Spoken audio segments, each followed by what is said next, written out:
Tuesday, December 19th, we're going to convene the regularly scheduled Brattleboro Selectboard meeting. John, was this meeting properly warned? Yes, Ian, it was. Excellent, thank you very much.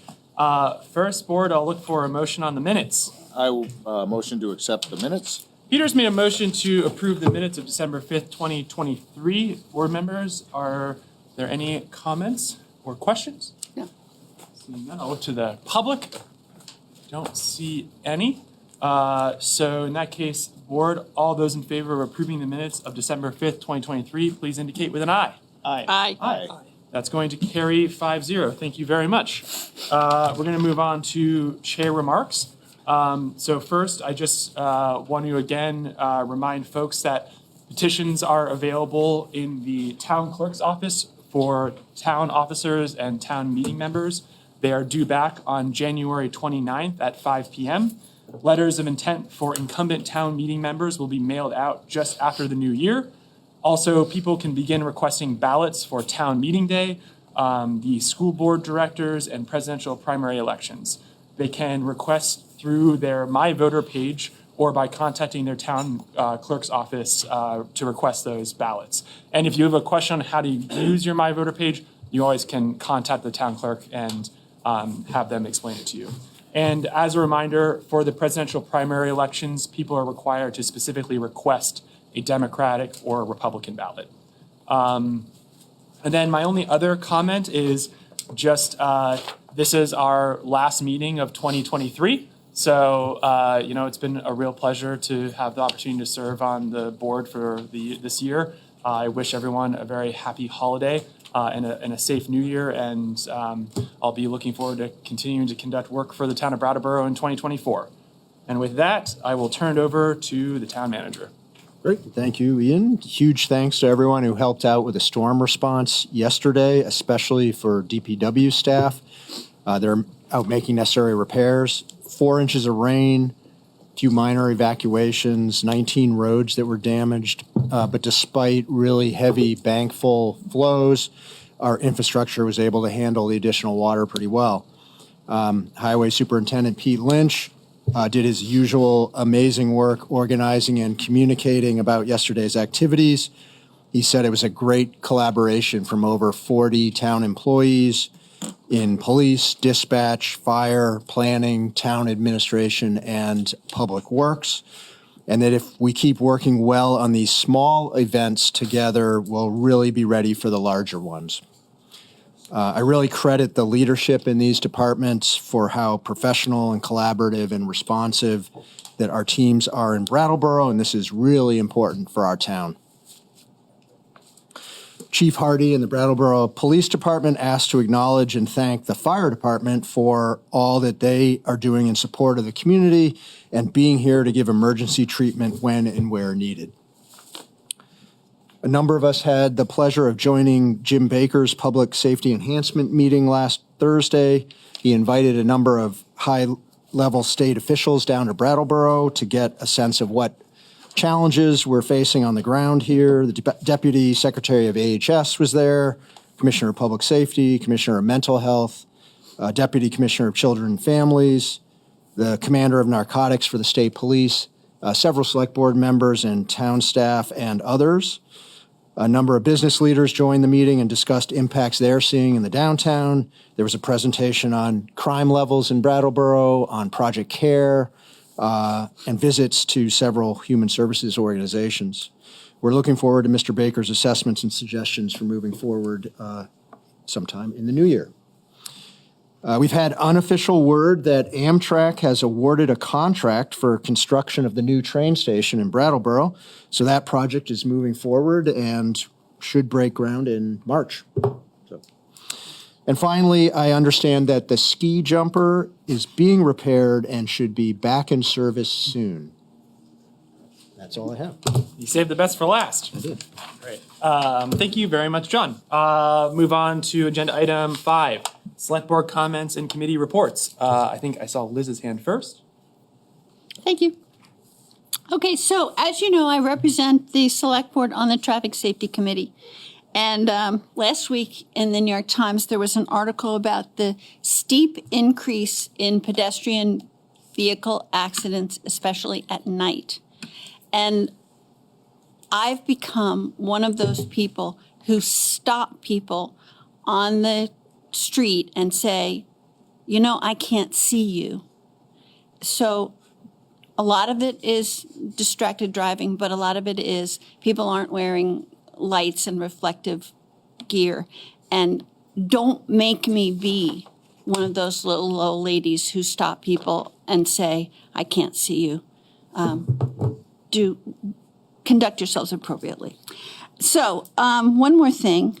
Molly Burke invited us to the unveiling of a mural that her group, Art in the Neighborhood, has painted, the children have painted on Moore Court and Ledgewood. And it was really nice. And it's a really great program with good teachers and great kids. And it's a really community building program. So I would, if anyone has any idea that they're looking to support a community-based program, I highly recommend Art in the Neighborhood. It's really great for kids. Thank you. Great. Thank you, Liz. Daniel had. Yeah, thanks. Ian mentioned that petitions are due by when? January 29th, Okay, so if you 5 wanted, p.m.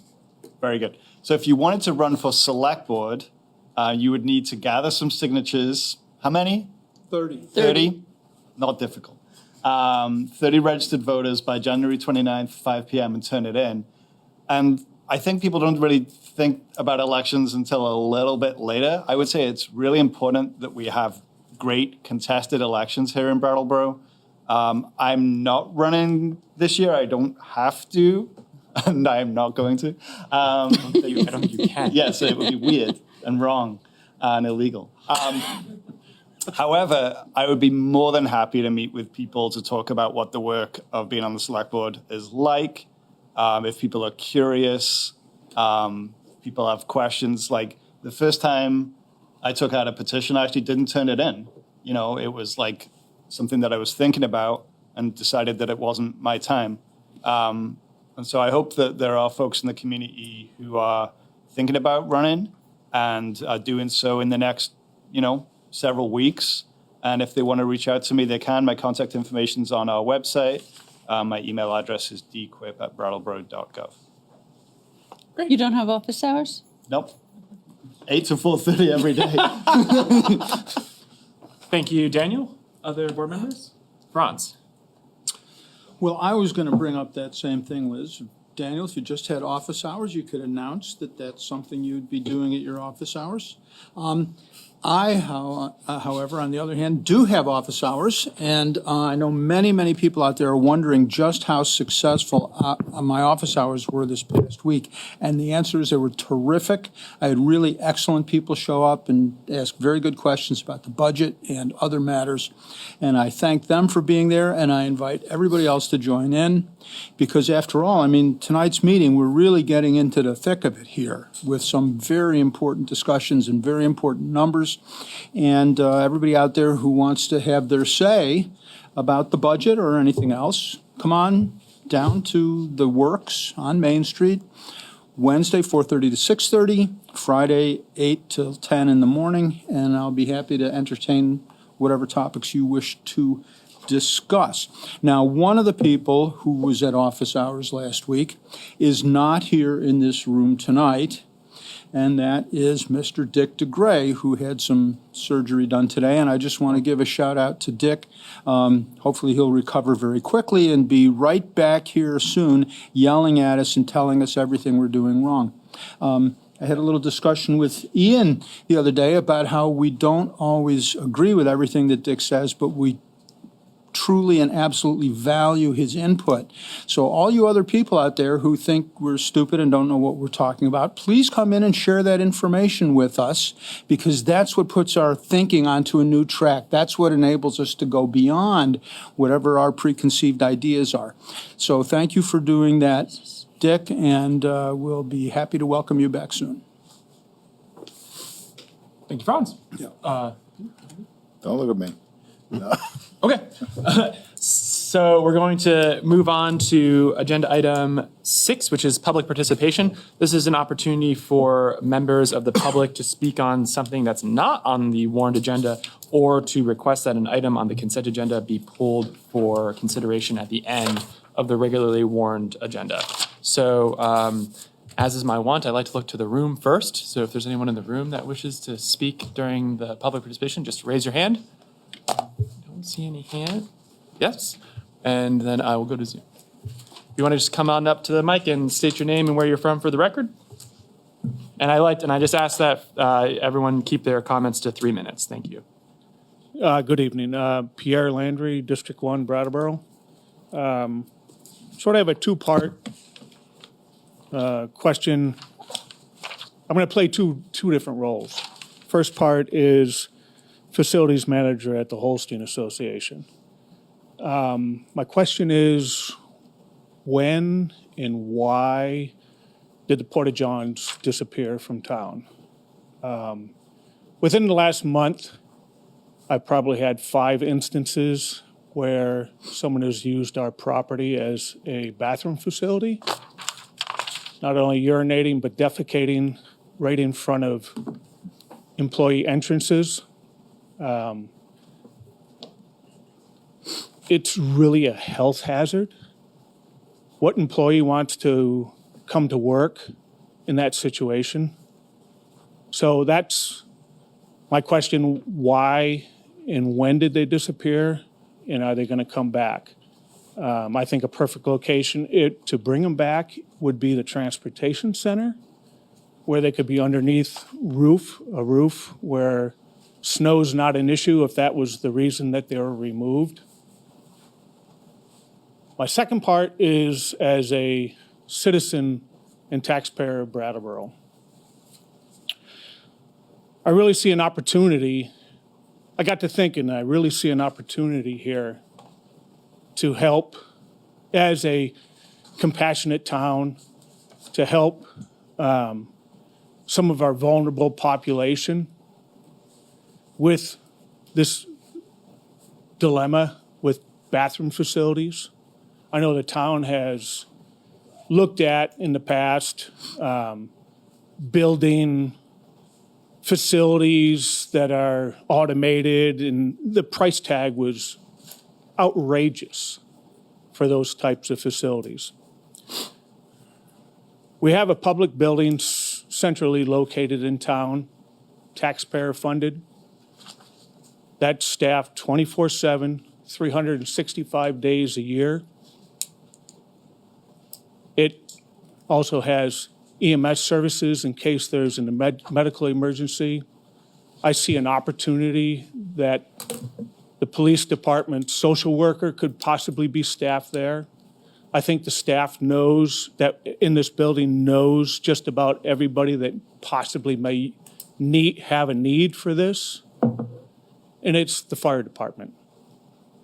I don't see any reason why they cannot handle, the few people that may need to use a restroom. Thank you. Great. Thank you very much, Pierre. Appreciate your comment. And just very briefly, I think for the porta potties leaving, we can have, if you want to contact the town manager's office to talk about it more. I think my memory is that we had an issue with trying to actually get somebody to contract with us after we used a service in the past because of some difficulties around having them. But I also think we're going to have a really interesting discussion this evening around ARPA funds, and one of the items in that discussion is about public restrooms. So I think I'd encourage you to stick around to listen to that conversation and voice your thoughts on it as we discuss that. But yeah, we can, I think it's a really important issue, and we're going to talk about it later. So thank you. Anyone have their hand up on Zoom? No? Anyone else in the room wish to speak on public participation? All right, so we're going to move on to agenda item 7, which is the consent agenda. I hear we have some both late breaking news and also, John, if you want to just walk us through them briefly. Sure. Appreciate it. Yes, Ian, we originally had, well, we do have 7 items on the consent agenda tonight, but I'm going to ask you to consider removing item G, which was the land records digitization project, because we have received the microfilm from the state that this money was to go towards to redo that, and they found the microfilm. It's been delivered to the town, so we no longer need to spend this money. So would ask that you remove that item. Where was the microfilm? Where was the microfilm exactly? Where did they put it last? I'm looking It's under Hillary. the couch. The microfilm was with a company called CoFile, which is the company that we used in 2016, and they just neglected to send it back to the state. So I reached out to them. They found it. They delivered it to us, and it is being sent to the company Avenue, who we're working with this time around, tomorrow. Excellent. Thank you. Thank you, Larry. And thank you for the work, saving the town money too. Great. So the remaining 6 items on consent tonight, if the board approves them, it will be approving the following: acceptance and appropriation of a $4,000 grant from the Municipal Energy Resilience Program to hire a consultant to help us prepare for more EV charging stations on town land.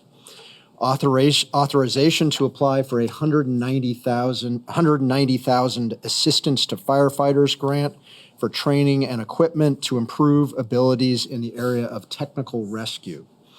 Certification to the state of errors and omissions changes to the 2023 grand list. A loan agreement with the Vermont State Revolving Fund for up to $450,000 for the completion of the lead service line inventory. Acceptance and appropriation of an $845,000 grant from the Vermont Community Development Program, scattered site program for Windham and Windsor Housing Trust to provide affordable home repair financing options and housing counseling services to eligible homeowners. And finally, authorization to apply for a $20,000 grant from the Vermont Department of Libraries to go toward the transition from the statewide wireless system to an independent network. That is it. Great. Thank you very much, John. Board, anyone wish to pull an item from the consent agenda? Seeing none, I'd look for a motion. Please do poll item. I guess we will. It's not quite pulling it. It's Accepted as modified. I thought we can pull it and then not consider it, I guess, or Can we just modify the consent agenda? yeah, Or that. Let's do that. Yeah. Good. So can I get a motion, a modified motion? Sure. I move to modify the consent agenda, striking item G, land records digitization project. Excellent. Daniel's made a motion to approve the consent agenda as presented, except striking G, the land records digitalization project. All those in favor? Aye. Aye. It's not quite the motion I made. I made a motion to modify it, Well, okay, fine, whatever. but that was my intent, to modify it, and then we would accept the modified consent agenda. Oh, so we need to, I think it's okay. I think that's Yeah, okay too. I think everyone knows. I think we know what you did. Okay. All right. In that case, we're going to move on to agenda item 8, which is new business. Draft FY25 General Fund, FY25 Capital Fund, and American Rescue Plan Act ARPA budgets. So, board, we have a lot of subparts to this agenda item, and the way I'd like to do it this evening is to consider first the base budget clarifying questions. We'll hear from John, and then we'll have discussion on the board, and then we'll hear from the public. And then I'd like to do ARPA and the capital fund and have a discussion, first hearing from John, and then following a discussion from the board, and then finally move on to the general fund and the next steps, starting with a presentation from John and then moving to board discussion. And I think I'd like us to get as far as we can tonight in making some decisions to help frame the discussion moving into January. We have more time in January, so we don't need to finish tonight with a final budget. But I'd like us to get as far as we can so that we have some clarity moving into January for what additional work needs to be done. So With that, I'm going to turn it over to John for first a presentation on the base budget clarifying questions. Great, thank you, Ian. We had about 18 questions from select board members or members of the public on the base budget. So I'll briefly go through them. I'll spend a little bit more time on some of them than others. First question we had was regarding department head salaries. And for this, I'd like to refer to attachment 1, which I think is page 74. I believe it should be page 74 of the packet. And in this attachment, it sort of lays out and breaks down all the department head salaries, and it shows the recent actuals, the recent budget, and the new budget for FY25, with the amount of change there and also a percentage change. Then it breaks it down in the reasoning behind these salary adjustments. And the first being a 4% COLA for FY25, which, as you recall, the assumption in the base budget was to level fund the COLA across all staff, and the COLA is a cost of living adjustment. The second column shows the 5 staff who are still in their regular 4% step, the regular salary scale. So when we hire in a new department head or any staff, but department heads in particular, there is 4 years room for growth from the initial hiring salary. So for example, the DPW director starts at $97,000, and that increases for the first 4 years up to $109,000. After that, it's just COLAs from then on, cost of living adjustments. So that is the second column. The third column explaining the adjustments is the competitive 4% step. Here, 6 department heads have been topped out in their salary scale, some for many years, and had only been receiving COLAs if they were approved. So we added another step at the top end of these 6 staff because we have been losing competitiveness in the market across the state.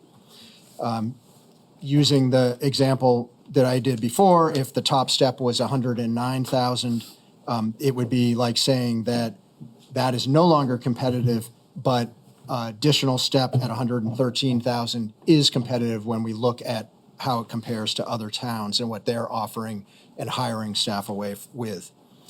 The fourth reason for changes in salaries is the equity and compression column, and we had 2 staff with compression issues, and compression that occurs when subordinate staff below the department head, their salaries increase to stay competitive. A lot of that is done through the collective bargaining negotiations.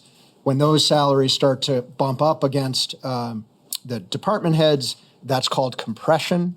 And so, for example, and the example that I used in the memo was that our fire chief is now just $173 less than the fire captains for salary, and we felt that there should be, that to bring balance to that situation, there should be more separation between what we pay the fire chief and what we pay a fire captain. Then the final reason for changes to salaries was added responsibilities, and we had 3 department heads taking on very significant new roles, and those are also explained in this column. So the second question that we got was regarding the bond payment for Living Memorial Park, and where exactly was that in the budget? And the $375,000 bond payment was estimated in the debt service line in the base budget. It was split out in the detailed budget as $200,000 in the bond principal line and $175,000 in the bond interest line. The third question that we had was, what is going to make up the difference in the use of fund balance? So fund balance can be very confusing. It varies from year to year based on actual expenses and revenues from the previous fiscal year. So what fund balance represents is the end result departure from the previous year's budget plan, so what we plan to spend, and what actually happened. So the existence of any fund balance at all indicates that financial performance was in the black. There are guidelines from the select board on how staff propose the use of fund balance in any given year, but the key is using available fund balance for one-time capital expenses so that no tax rate reliance is built up. Fourth question we had was regarding the chief dispatcher position. We are not planning to fill this position in FY25, and internal organizational adjustments have been made in that department to cover the responsibilities of that position. We had a question, what is the plan for an additional $10,000 in building repairs at the Municipal Center? Ongoing effort to address major maintenance needs at the Municipal Center. Cost of basic repairs and maintenance have been going up each year, even though the planned amount for spending there has been static for more than a decade. This has been leading to an increasing backlog of maintenance in this building, and this is meant to address that need.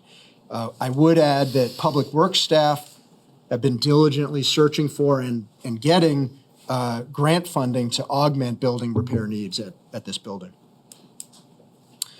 The next question we had was, what is the fiscal impact of the increase to the human services spending in the FY25 base budget? And that is explained in table 1 on page 58. And it breaks it down by what was the human services amount in FY24. If that was the amount that we just level funded in the budget, it would be a tax increase of it would be a total cost of $280,891, which is a 1.7% increase on tax, and $23.11 per 100,000 of grand list value. Median home for that amount would pay $42.31 estimated. The increase is $159,883 in the FY25 base budget for a total amount of $440,774. That equates to a 2.6% tax increase. The estimated annual tax impact per $100,000 is $36.26 or a $13 increase. And the estimated annual tax impact for the median home would now be $66.39 or a $24 increase. So that is the breakdown on the human services impact to the budget. We had a question on the Estiville Park gazebo project, exactly what would the budgeted amount cover? And the Estiville gazebo needs a full restoration. The foundation needs to be repointed. Floor joists, rim joists, and the support structure needs to be replaced. In a lot of places, the railing's not high enough. The columns and plinth blocks also need to be repaired. The $37,000 capital budget estimate in the base budget would allow for an in-house community engagement done by staff, and a design build project that would cover up to and including, which would be the most expensive project if this is what the community wanted and the select board agreed, would be a lowering of the pedestal and installation of steps. Alternatively, that amount could also pay for renovation of the structure as described. It could also pay for demolition and installation of alternative park amenities, which had been suggested by some, such as a play structure. Or it could, if the community wanted to just see demolition and re-landscaping, it could also cover that with considerable cost savings. Addressing this gazebo has been in the long-term capital plan since the 2022-23 annual report. The eighth question we had was, why are local option taxes estimated to increase at 9.5% and 4.9%? And the local option sales taxes and rooms and meals taxes are projected in the base budget to increase at 7.5% over the FY23 actual receipts. And that, I think, was being driven by inflation somewhat, but also by really increased downtown visitation. It's really, what I understand is we're back to kind of pre-COVID levels and even beyond that. So we're projecting that hopefully to continue. The ninth question we had was, has the Select Board publicly reviewed the capital plan yet this year? The answer to that is no. Staff did prepare an FY25 capital plan as part of the budget process, which is what was in your packet. Yeah. This included the items from the long-term capital plan published in the 22-23 annual report as the base budget, as well as suggested capital plan alternates, which we'll talk about in a minute. Staff have begun to develop a revised long-term capital plan that will be included in the 23-24 annual report, and a draft of this is provided as attachment 2 in your backup materials. I'm happy to dive into that in further detail if you wish. Question 10 that we had is, what is the approach for budgeting staff costs in the base budget?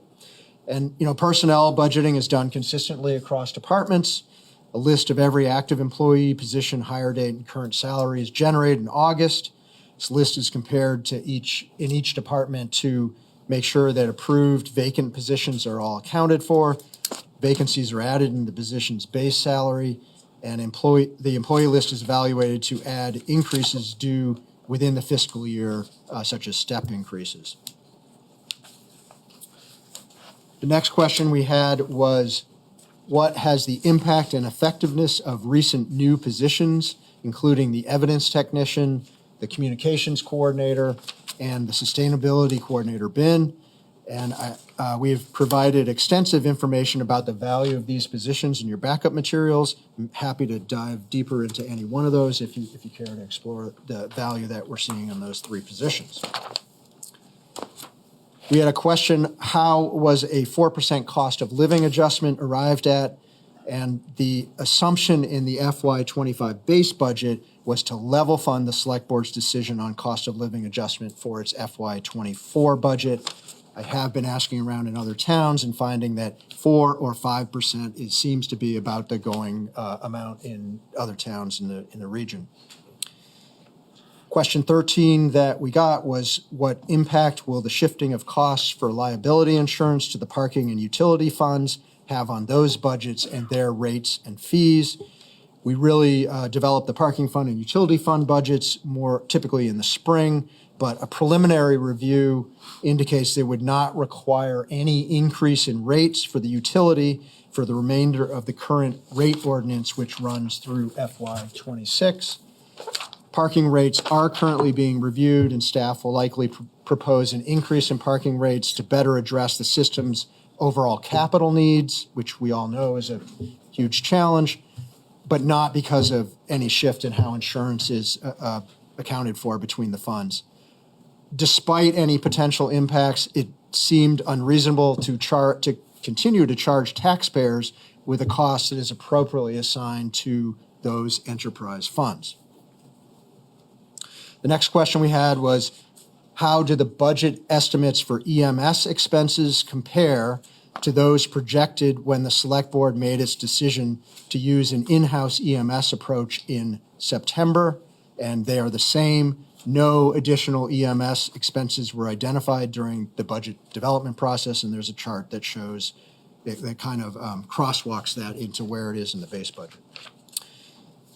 Question 15 was, are there any base budget capital fund items that could reasonably be deferred? And no, staff believe that the items listed for capital funding in the base budget really do continue to be priorities, and we also reviewed them last week again, just looking for any way to reduce them, and we think that they're all really necessary in filling holes that we're either in the middle of filling or need to get on immediately. Question 16 was, could the base budget be reduced by paying for the downtown marketing out of program income instead of including it in the base budget? The answer to that is yes, or maybe. the town's revolving loan fund could be a source for this expenditure, but at this time, there are inadequate funds available in that source. One way to address that problem would be to transfer the $2.25 million in Urban Development Action Grant Program monies from an investment account into the revolving loan fund. That would then make that possible. The question 17 that we had was, what is the estimated property tax impact of the revised base budget? And that is summarized in Table 4. I won't go through all of it, but the annual tax per 100,000 of grand list value for the base budget would now be $47.88 increase. The last question that we had on the base budget was, do we have any indication yet of what sorts of budget increases other towns are expecting? And yes, staff have heard from other towns about what they're anticipating for budget increases in FY25. They're ranging from 3.5% or so up to 15%. We looked at 9 towns: Middlebury, Hartford, Woodstock, Windsor, Bennington, Bethel, Springfield, Chester, and Wilmington. They've indicated their expected FY25 increases with an average of 7.4% increase and a median increase of 6.5%. And those were the questions and how staff put together a response on the base budget. Excellent. Happy to answer any other questions if we can.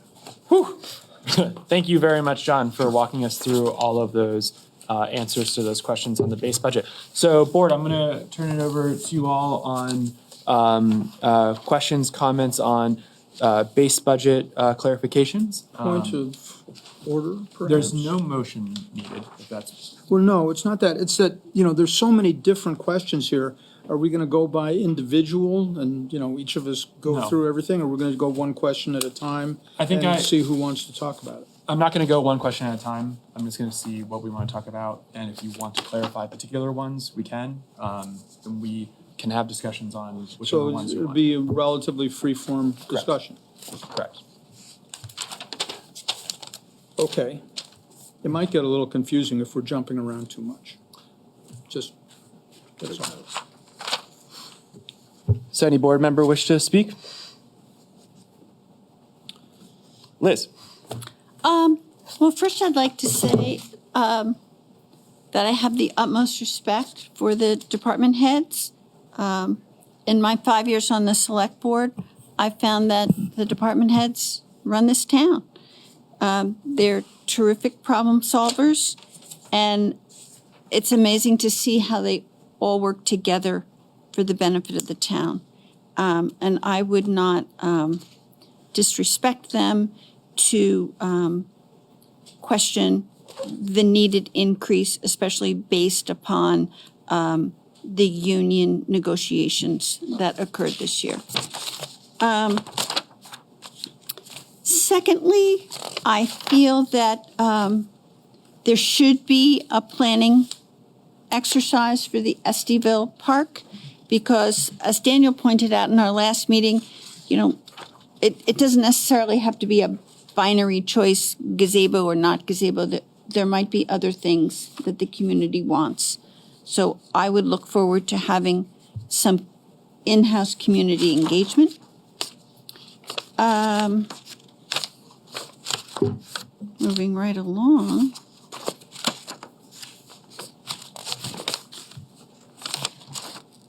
I'm definitely in favor of moving the UDAG money into the revolving loan fund.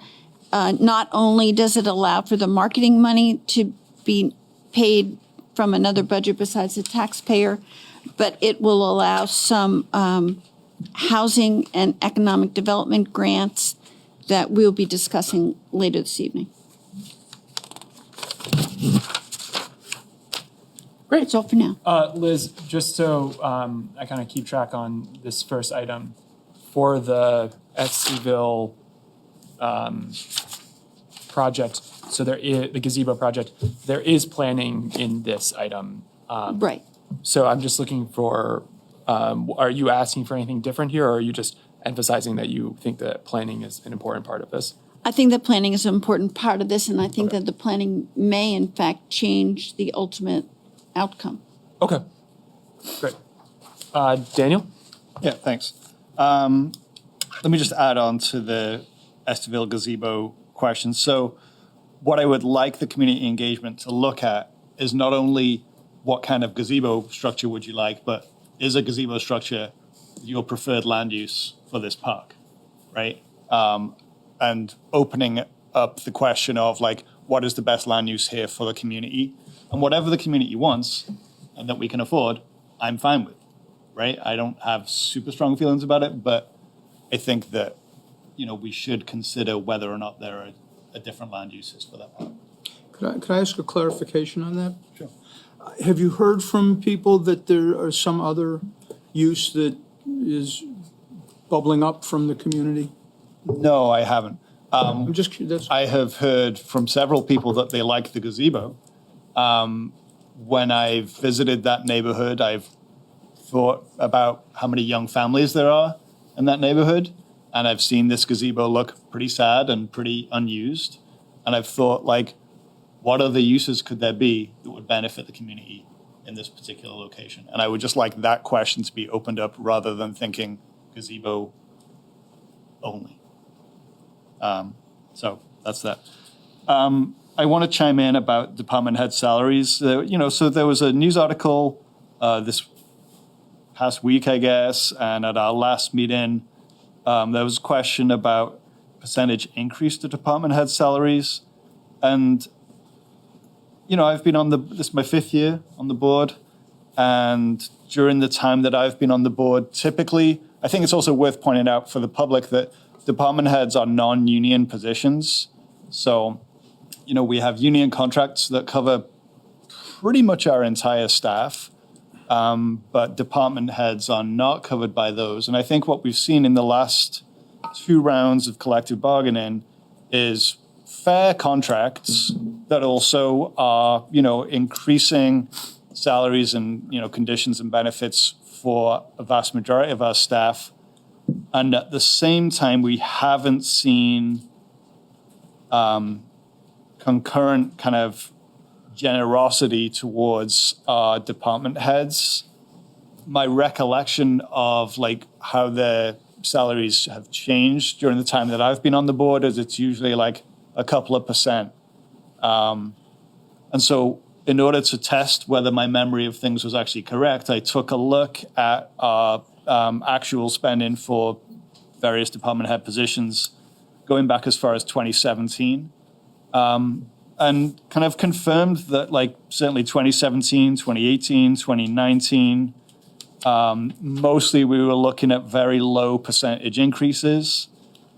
I can say that having been involved in hiring 2 town managers now, and trying to hire 2 town managers in what is a really competitive market, we knew, our previous town manager knew that we were underpaying for that position.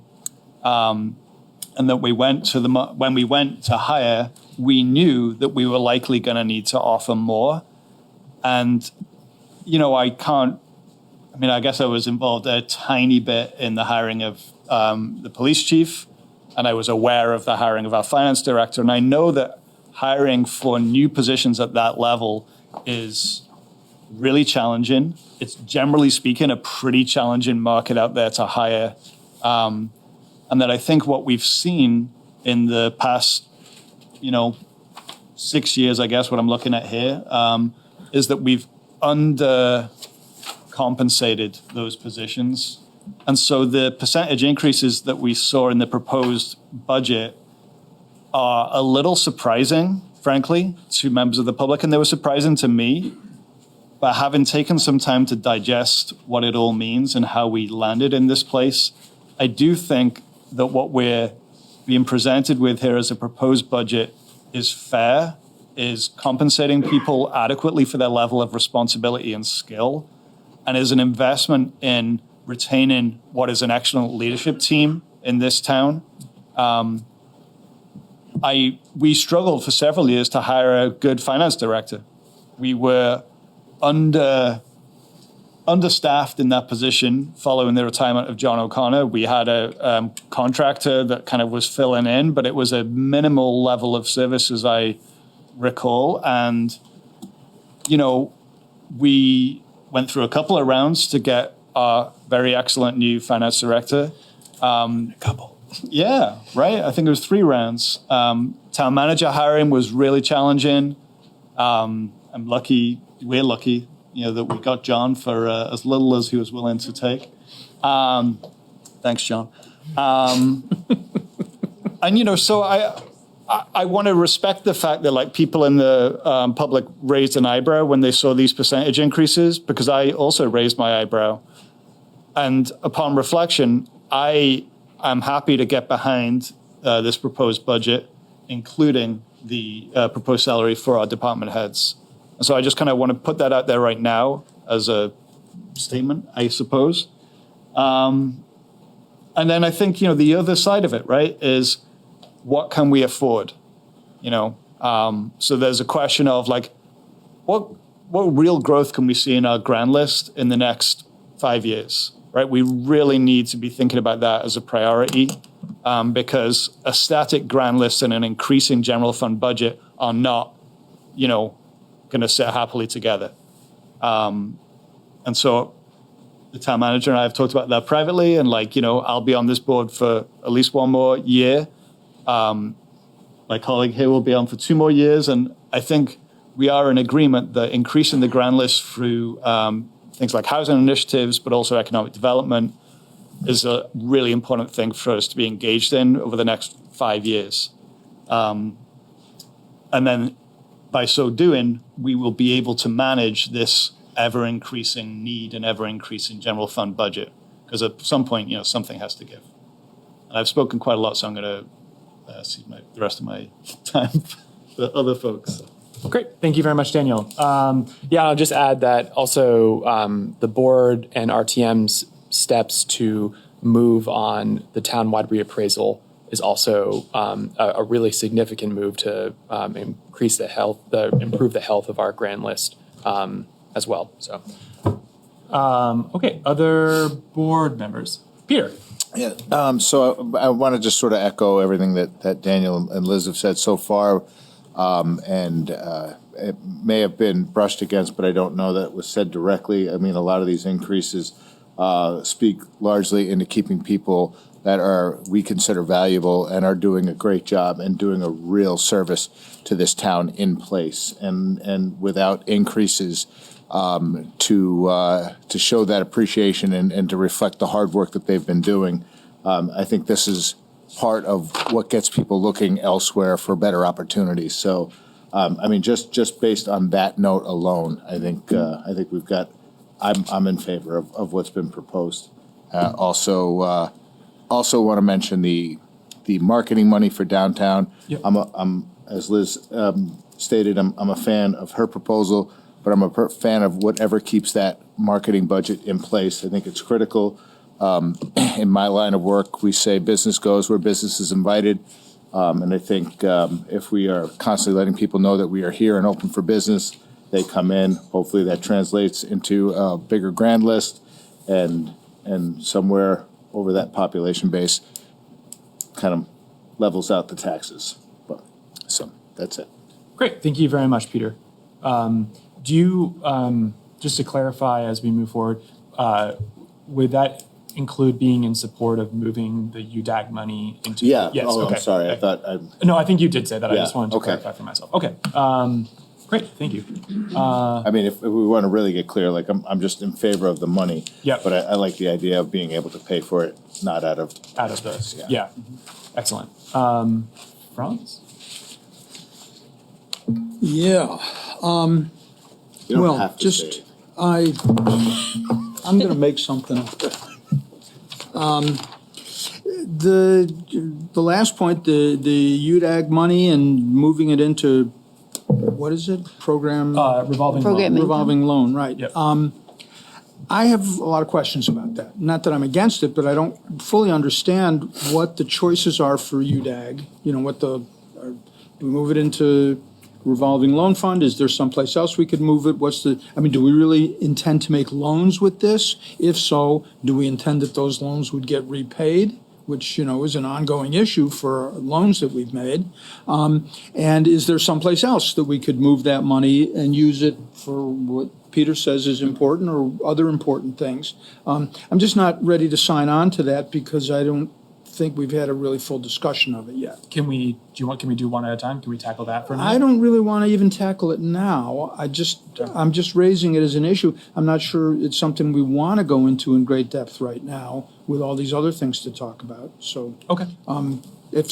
John, if you have a quick thing to say, that'd be great. Yeah, I would just say what you were saying, Franz, is we would bring that idea back to the board and have you do a motion around the UDAG, and we could explain like all the alternatives and everything. The question here is just for building this budget, if there's like a general sense that we might move in that direction, we could change how we fund that marketing money in the budget, which you'll probably get to before we address the question of the UDAG. And if we don't do that, then we would just fund it out of the general fund. Okay, And what's the number on that?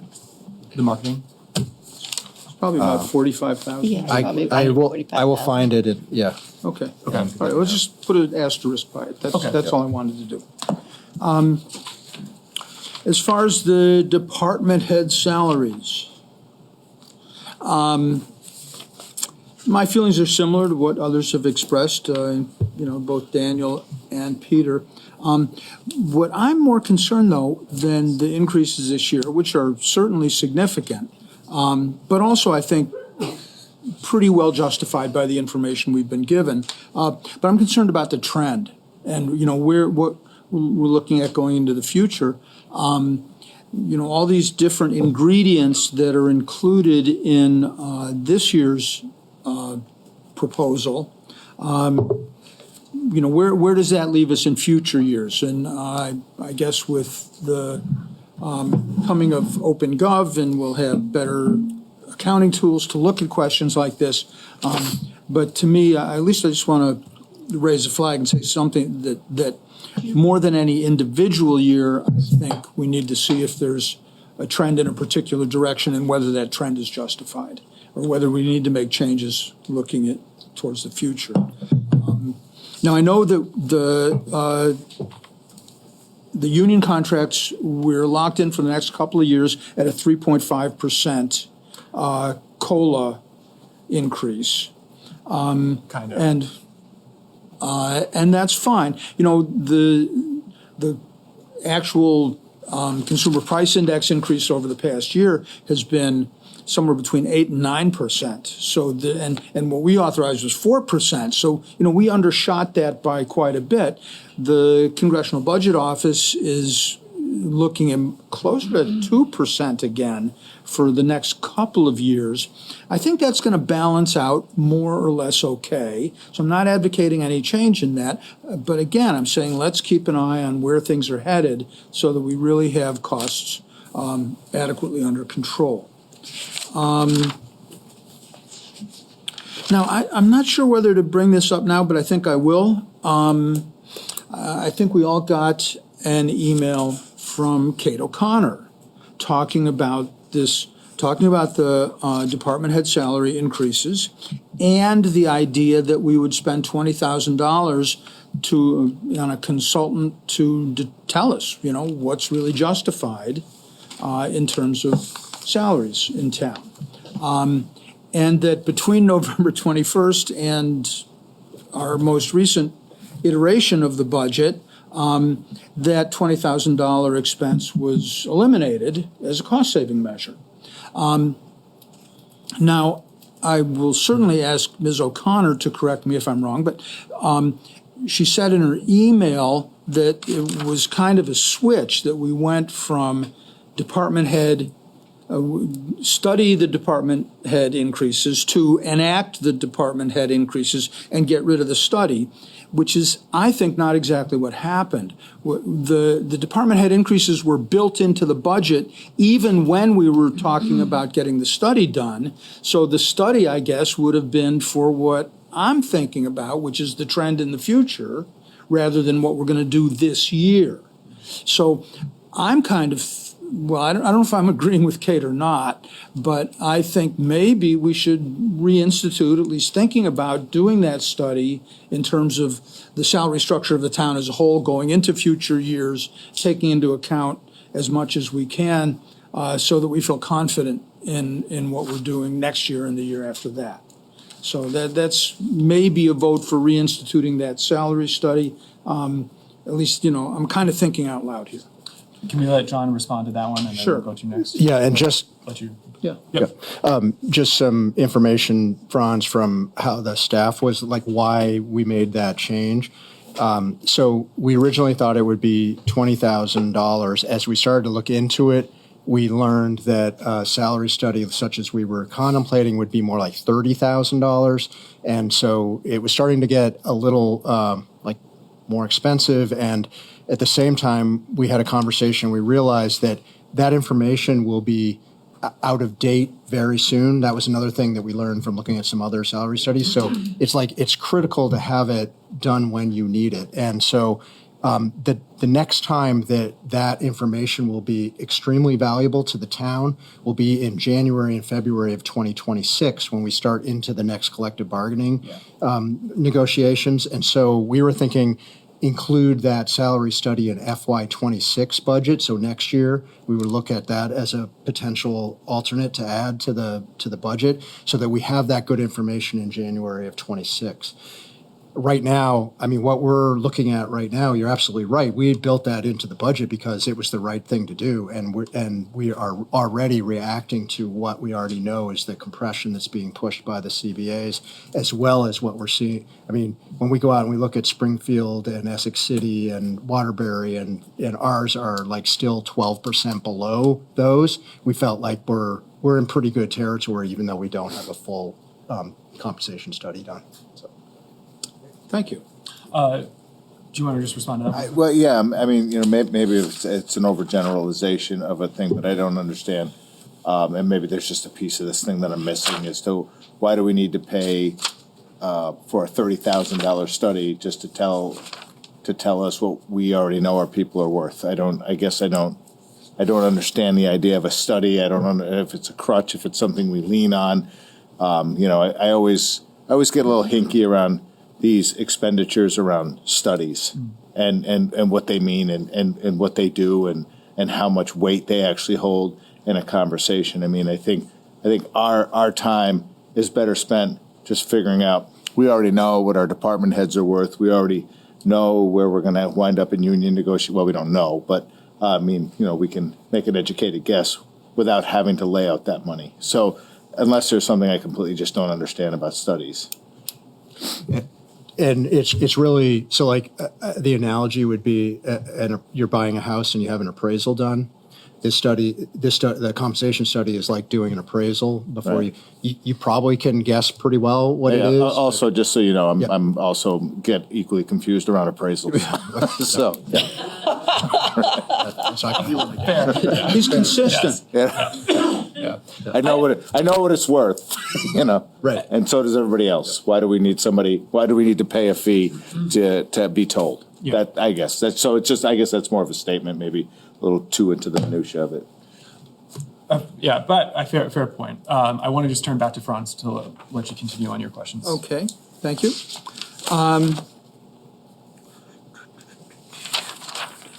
A question about the chief dispatcher position. If we've got this plan to do without a chief dispatcher, does that mean we're never going to have one again? I mean, are we in a position where we're cutting a position on the town staff? Yeah. So, no, not necessarily. That's why we're not planning for it in this budget. The position continues to be in the union contract. It is something that we could, we're kind of trying a different approach right now. If it continues to be successful, it can save the town some money. If it's not, we might want to go back to that. Okay, thank you. So it's a trial period Yep. with a new structure. Okay. I have some questions about the human services budget that we talked about in our little conference, and I talked to Ian about a little bit, but that we haven't, I don't know if others are thinking about this or concerned about it. But they're kind of theoretical. What's the proper relationship between the select board and representative town meeting on budget issues? You know, there was a vote at representative town meeting in March that we adopt this budget amount for the coming fiscal year, which is nice, and I get it that the town meeting representatives wanted to say that, yes, they support that kind of a budget increase. But I don't know if that's in any sense binding on us, either in a legal sense or in a political sense, or I just don't have, I mean, what if we wanted to say, well, if you want to do that, great, but it's your decision, not our decision, you know, and what we put in our budget doesn't necessarily have to reflect that. Or maybe there's a reason that it should properly reflect that expressed wish of representative town meeting. You know, I don't know what else to say about it, but that I'm a little confused about, you know, what we say to them, what they say to us, what's the proper level of consultation on a question like this, et cetera, et cetera. So, I mean, it's just, I want other board members to know that I'm thinking about that. I don't know how it's going to affect anything that we actually do on this year's budget. Estieville Park Gazebo, as you know, is near and dear to my heart, living in Estieville as I do. And there has been a lot of community activity around this recently. You know, we had a meeting at the gazebo, about 15 people showed up. We talked all about different things we can do. I don't think the idea of a play structure had come up at that point, so that didn't get addressed specifically. A very loose organization of people in the neighborhood was formed, and some emails going back and forth with ideas and suggestions. I did a very informal survey of what people were in favor of. Clear majority of people, you know, not a huge number, but a clear majority thinks that making the level of the floor lower so that the bandstand is more usable would make it a much more of an amenity for the neighborhood, and also would probably preserve it in better shape if it was used more. Right now, you can't use it. It's 8 feet off the ground. It's locked. You can't get in there. It's really, right now, it's just a sculpture. And so I just want to say there has been interest in this and discussion about this within our neighborhood. And I totally support the idea that, you know, the planning department, or however it's done, find out more from more people of what the community really wants. But I just want people to know that on an informal basis, that process has actually started, and we've got some numbers of what significance, I'm not sure, but nonetheless, we do have at least a feeling for what people like about the bandstand, and will like to see it used in the future.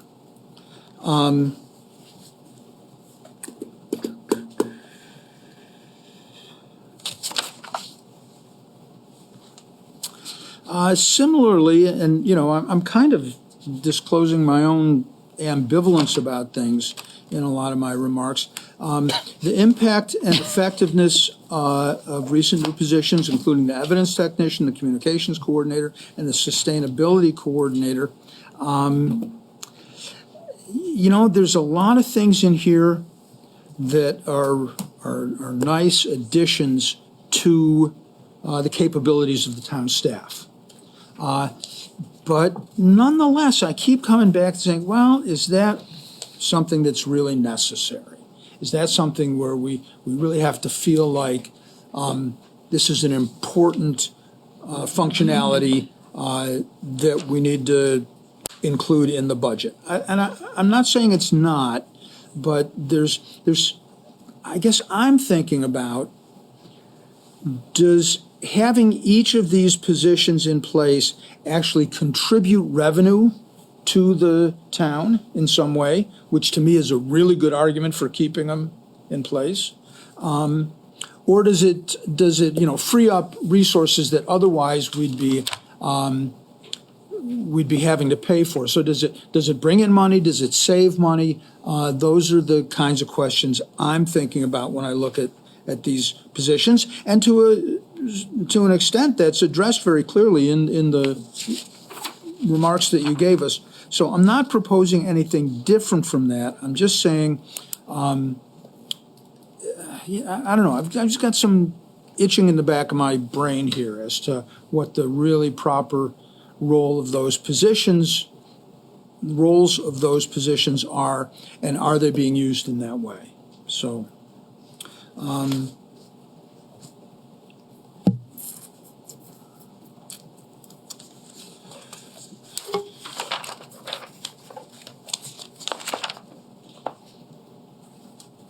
well, until we get into the capital budget, I think that's most of my remarks. I would, in terms of the downtown marketing program, I'd really like to see a review of what that's done over, it's got to be about 5 years now, 4 or 5 years that's been going on. I think it'd be time to have some point during the budget process, a presentation saying, here's what the money we've spent has accomplished as far as we can tell. Again, not against it, but just curious about it. I think Liz wants to respond to that. I think she does too. You may recall the McLaughlin Amendment, wherein the Downtown Brattleboro Alliance and the Chamber of Commerce is required to report to the Select Board every year about the competence and success of their marketing study, and they will be doing that. And I think it would be easy enough ask to have them to do not just a 1-year review, but a 5-year review. Right. That's exactly what I have in mind. Thank you, Liz. So noted. 5-year review for the marketing. Do I have one more? Well, my own head nod. Yes. Okay. I think that's a good idea. Franz? Well, then we've got the capital budget, and we've got ARPA, and we got the alternates, and that's all coming up later. So, Okay. thank you, Ian. Yeah, absolutely. So for me, John, what's the total for all the department head salaries increases for the FY25 proposed base budget? The total increase is $104,693. That includes 56% of that, or $58,628, is the COLA and regular steps. 14% of that is added responsibilities, or 14,657, and 30% of that is compression steps and equity, and that is $31,480. Excellent. Thank you very much. Yeah, I don't think I'll be able to articulate as well as my other fellow board members have on specifically the department head salary question. I think for me, I just want to note that I feel like the first time we really ran into this was discussing not department head for the police, but the police budget and police salaries generally. This was probably 3 years ago, and we had this great idea to finally look at how other police departments in our region were paying police officers, and we realized that we were way below market. And it was impacting our ability to retain officers. It was, which was resulting in us having not enough officers, which meant we were paying more overtime, and we were losing more money on that than we would have if we had just been paying our officers a market rate. And so it took us a long time to make that change. It was the right change. I think we're starting to see the impact on that. There's a lot of things that go into that particular staffing question. But I think on the whole, I'd like to see this trend of making sure that we aren't operating in a bubble when it comes to how we pay our staff and how we compensate them. We continue to look at the region and at the state because I think it's really important. Because what we're seeing here, to echo Daniel a little bit, I really think that what we're seeing here is multiple years of this not having been addressed. And so, especially with the compression issue. So I understand that that's not all of the money that we're looking at for the department heads, but it is a significant portion of it. We are doing good work in our union negotiations. I really believe that. And by good work, I mean we are getting to a fair result for our unions, and we're compensating our unioned employees well. I believe that, and the board is part of that discussion, and we have a team of negotiators who are all part of that discussion. So if the union contracts are bringing salaries up for union folks at a fair rate, and we're having compression with our department heads, that means that we have not been increasing our department heads up at a similar fair rate. And so that's what we're seeing as part of this increase, is that we haven't been doing that job for our department heads like we have been for our union employees. So I'm fully in support of it. I think I echo the rest of my board here with how appreciative I am of all the work I know that the department heads do and all the work I don't know that they do. And it's time that we make sure that we catch them up with the rest of the town staff that we're trying to fairly compensate for all the work that they do for the town. I'm fully in support of moving UDAG into the revolving loan fund. So I think I'd like to see that come back before the board as soon as we can. If we can do it before we do the FY25 budget approval, then I would like to actually just have the marketing go there. I know that is maybe a big ask. I don't know. The more I thought about it, I think we probably can do that in January before we finalize the budget. So. Excellent. Franz, to address your question on human services, or your thought on human services, I think let's revisit it when we're looking at the warning and thinking about RTM discussions. I think it's an interesting question, and we do see the fiscal impact of specifically the human services here. I think it's worth thinking about how we present those numbers. And I think that it is a little theoretical, so maybe let's not take our time now on budget discussion on it, but I think it's worth the board's time to consider. Well, and I think maybe the Charter Review Commission might take a look at it too, or at least talk about it a little bit. I think that's a really good idea. I want to just double check with you that with John, that the local option tax increase, that's not a pie in the sky estimate, that we're still maintaining a realistic estimate here so that we're not getting in front of over our skis. Yeah, no, I don't think it is. We saw really strong returns in the first quarter of this fiscal year, which I reported on at the last meeting. They were way above what we budgeted for fiscal 24. So, it continues to come in pretty high.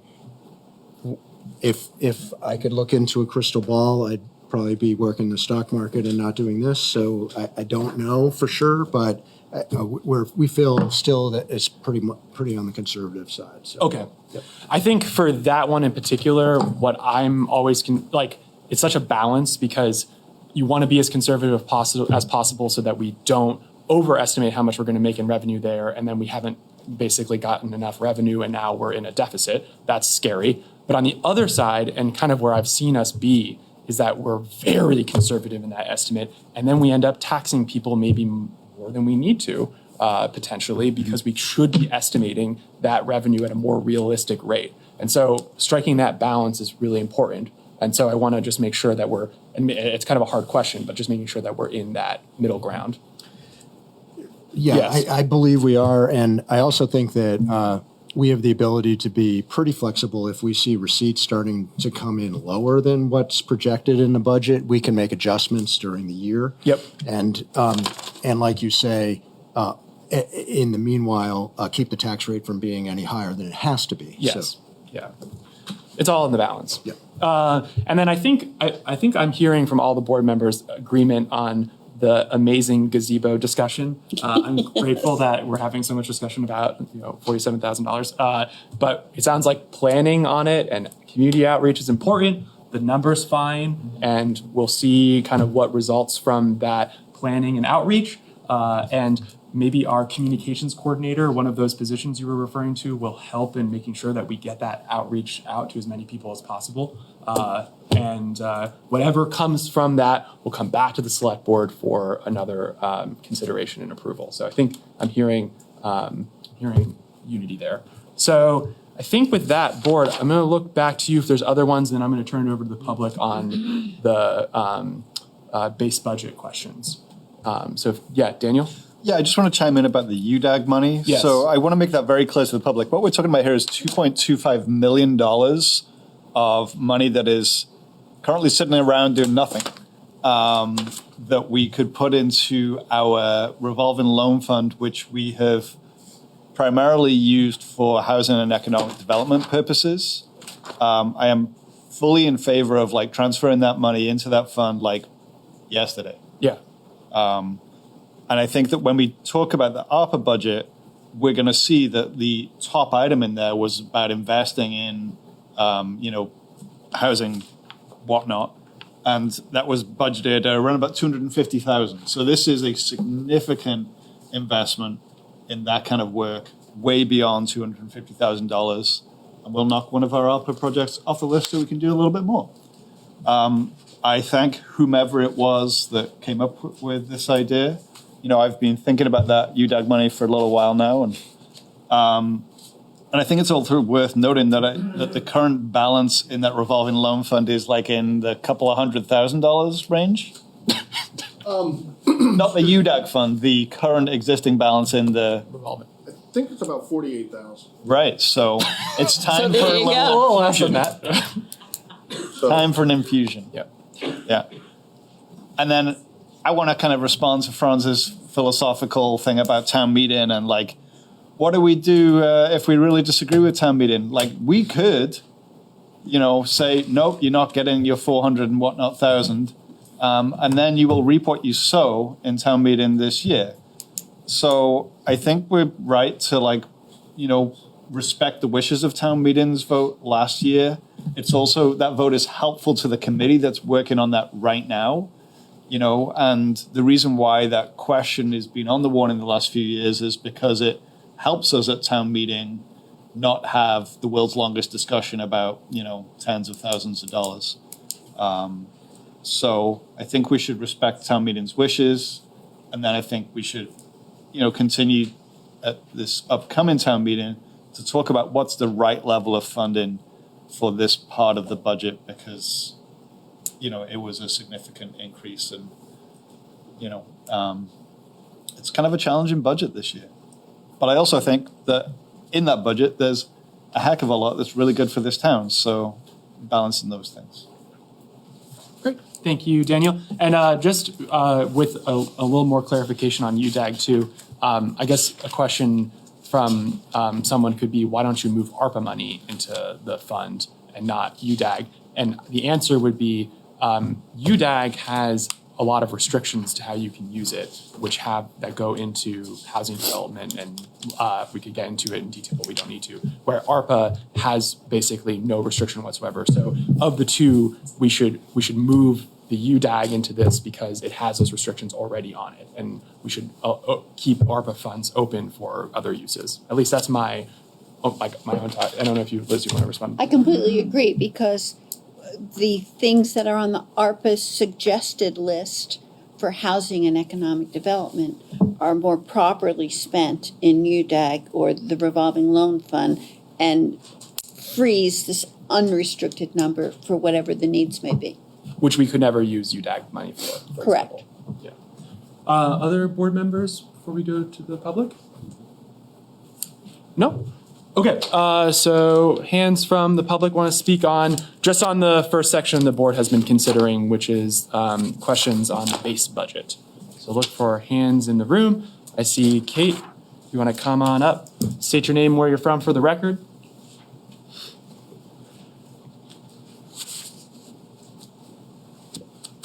Hi, everybody. I'm Kate O'Connor, Brattleboro, and I want to address the department head salaries.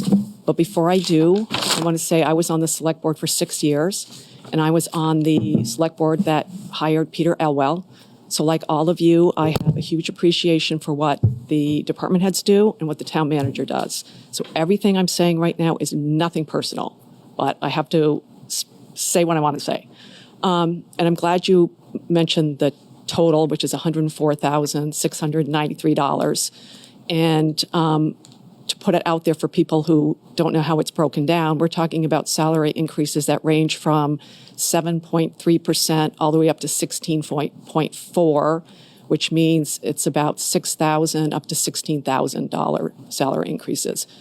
And I appreciate the explanation on how you got there, which is comparing other towns and looking within equity within the town.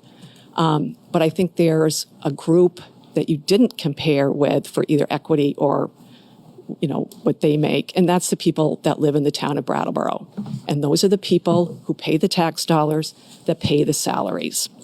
So I want to tell you a little bit about them. People on Social Security next year will see a 3.2% increase in their checks. That's annual for all of next year. That'll be $700. So next year, a Social Security recipient is going to get $22,000. Someone on minimum wage is going to get a 3.5% increase. It's 49 cents an hour. So next year at $13.67 an hour, they're going to make $28,000. The median household income in Brattleboro is $45,000. The median household income in Windham County is $65,000. You look at the chart, we're the bottom of the barrel in median household income in Windham County. 21.7, call it 22% of the people that live in this community live in poverty.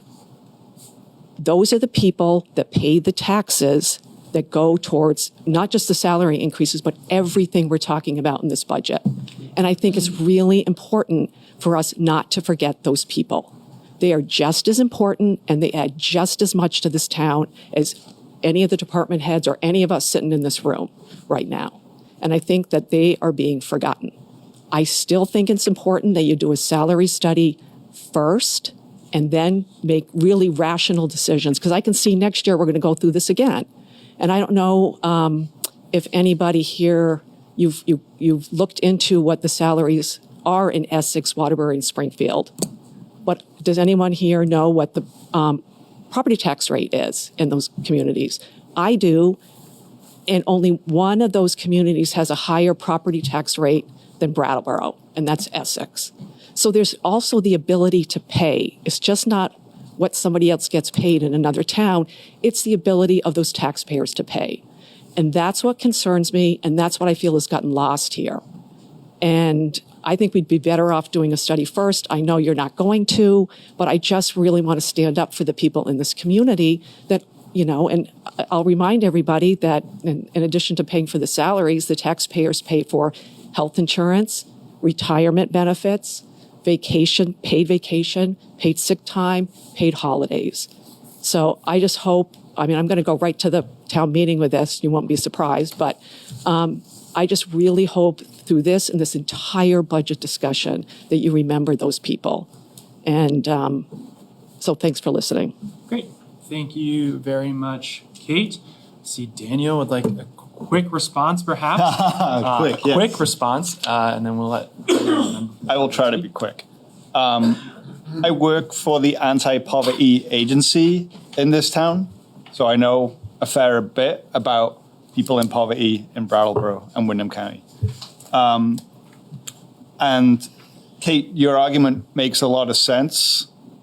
And also, I think it's important to recognize that taxes, property taxes and state education taxes are also actually kind of progressive taxes. There's a subsidy that is linked to your income that is provided by the state against the education tax and for, I guess, people on quite a low income on the municipal portion of the tax. And so from the State Department of Taxes, I can tell you that there were 2,411 homesteads in Brattleboro.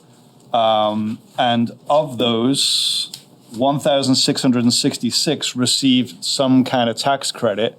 And the average credit across both municipal and education tax was about $1,772. And so when we're talking about households in this community that are on low or fixed incomes or low and fixed incomes, many of those households also receive tax relief from the state. And so the people that are actually paying the brunt of tax increases are households like mine that are a little bit above any kind of subsidy level. And my total tax bill for last year was $5,000, including the education tax. And at first, when I looked at that bill and talked about it with some other people. I was like, God almighty, that's a lot of money. And then I thought about what my actual income is over the course of that year. It's around about $120,000 for our household. And so as a percentage of my income, $5,000 to fund an excellent school system and excellent municipal services actually didn't seem like that much to me. And so I think sometimes we use low and fixed income people as like this kind of stalking horse to talk about, the amount of taxes that we pay. And I just want to kind of push back against that and say that, it's all well and good for us to say, I earn a reasonable amount of money and I don't like my taxes. But I think when we talk about folks that are on 20,000 years and say that they're paying too much in taxes, we should be cognizant of what they're actually paying because the state subsidizes a substantial portion of that. Great. Thank you, Daniel. My only other response is just to, keep this positive. It's just factual. No, I know, but, I think I appreciate Kate's point, and I think we are all working to make sure that we are going to present a fair and reasonable budget to RTM. Which, are we having a BCTV issue? Yeah, yeah. And make us co-host. Okay, where you at there? Where'd you guys go? No idea. Okay, good. But we're back. Welcome. We're back? Yep. Great. I just think that the whole point of what we're doing here is making sure that we're drafting a fair and reasonable budget for RTM to consider, which is including thinking about what that tax impact is going to be. And the only other thing is on the income taxes by town, Essex is quite a bit larger than Brattleboro, and the only other town on that list that's larger than Brattleboro is Bennington. So I think the other ones below that, I can understand why they would be below Brattleboro's. So we always raise this over and over again. Every year I've been on the board, we raise this, and it's we rank right in where Brattleboro is by population and size. I think I see Frick, and I don't see any hands on Zoom. So Frick, you're up. Frick Sprite, District 3. I don't envy your jobs. What we pay for goods and services, including hiring people, is not something we have a lot of control over if we want those services. And so I am sympathetic with that. We inevitably, as a municipality, will end up having more demand for various services than places nearby. So we're kind of in a tough position there. There are certainly areas where we probably could be more efficient. I am sort of vaguely aware of the fact that I think we may have only one bidder on various projects that we put out to bid, which, I don't know, is that true? Just keep on your point. We can answer questions afterward. Yeah. So I don't know what we can do about that, but I think that is an area we might want to look at. About the sustainability director, I would like to find out what we're saving short and long term by having one. My personal instinct and prejudice is that we are finally starting to invest closer to what we should be in that area. And I think we could do a whole lot more than we're doing right now. How is a subject for discussion that the Energy Committee is engaging in. And we're hoping to come to you with some brilliant ideas in the near future. I think you were referring to the human services budget at the town meeting. Thank God we have the committee. I remember what it was like before that, and whether any of us agree with the percentage or not, the idea of splitting it the way we do through that committee is a blessing, and I don't think we have a choice about what the town meeting decides to spend money on, because that's their purview or our purview. As far as housing funding goes, it seems like there's a trend towards making the public low-interest loans and so forth more accessible to the average housing provider, and I think that's absolutely appropriate, and I hope that trend continues. Thank you. Great. Thank you very much, Rick. I still have that question that I'm... Yes, I will have John speak to it now. Do we have a lot of contracts that are getting one bids? I couldn't give you a percentage of our contracts that have one bid. I know that sometimes that does happen. And, you know, we could look at working up some numbers if the board all wants us all to do that. So. I seem to recall we always have at least two. Only rarely is it just a single bidder. I do. I don't know the percentage. You don't know everything. Sorry. Shocking. Other members of the public wish to speak? Still don't see anyone on Zoom. Okay, board. Other questions or comments on the base budget assumptions and clarifications? And just to be clear, so we're not voting tonight on a budget. You can always bring up things from the base budget as we move forward in discussions into January. But I think this helps us at least move forward in kind of that discussion. And John? And so what I heard was first, and I'm looking for a nod of 3 on these things would be helpful. So asking DBA and the chamber to come do a 1-year and 5-year review of marketing initiative, bring UDAG question prior to the budget finalization, and look at the $48,000 in the marketing coming out of program income as an option in the final budget. So I think we had 3 on UDAG and the 48,000. Do we have 3 on the 1 and 5-year review for marketing? I think I'm good for that. And I think it was Franz's idea. Sure. So yes, you've got 3. So that is very helpful, board. Thank you for the feedback. Great. I think now, why don't we take a 5-minute break before we get into the next one, just because I want to kind of keep around breaking at 8 o'clock, and I know the next item is going to take a long time. So let's just take a 5-minute break. We'll come back a little after 7:52. Great. All right. So we're going to reconvene the select board meeting, and we're moving on to, of course okay. Moving on to new business agenda item 8, 2 and 3, to have the discussion about ARPA and the revised FY25 capital budget alternatives. And I'm going to turn it over to John to give us a brief discussion on or presentation on those 2 items of the memorandum, and then board will have a discussion on them both. And we're pushing them together because when we're talking about ARPA and potential uses for it, I believe it's helpful that we talk about capital at the same time, because if we're going to use ARPA for anything outside of the ARPA list that is presented, the capital would be a place to consider it because they're one-time uses instead of menu items from the general fund. So I think it makes sense to have the discussion all together. We'll see where we land on that. So with that, I'm going to turn it over to John. Okay, so thank you. Combined items here. The first one was about the remaining $1.3 million in local ARPA funding.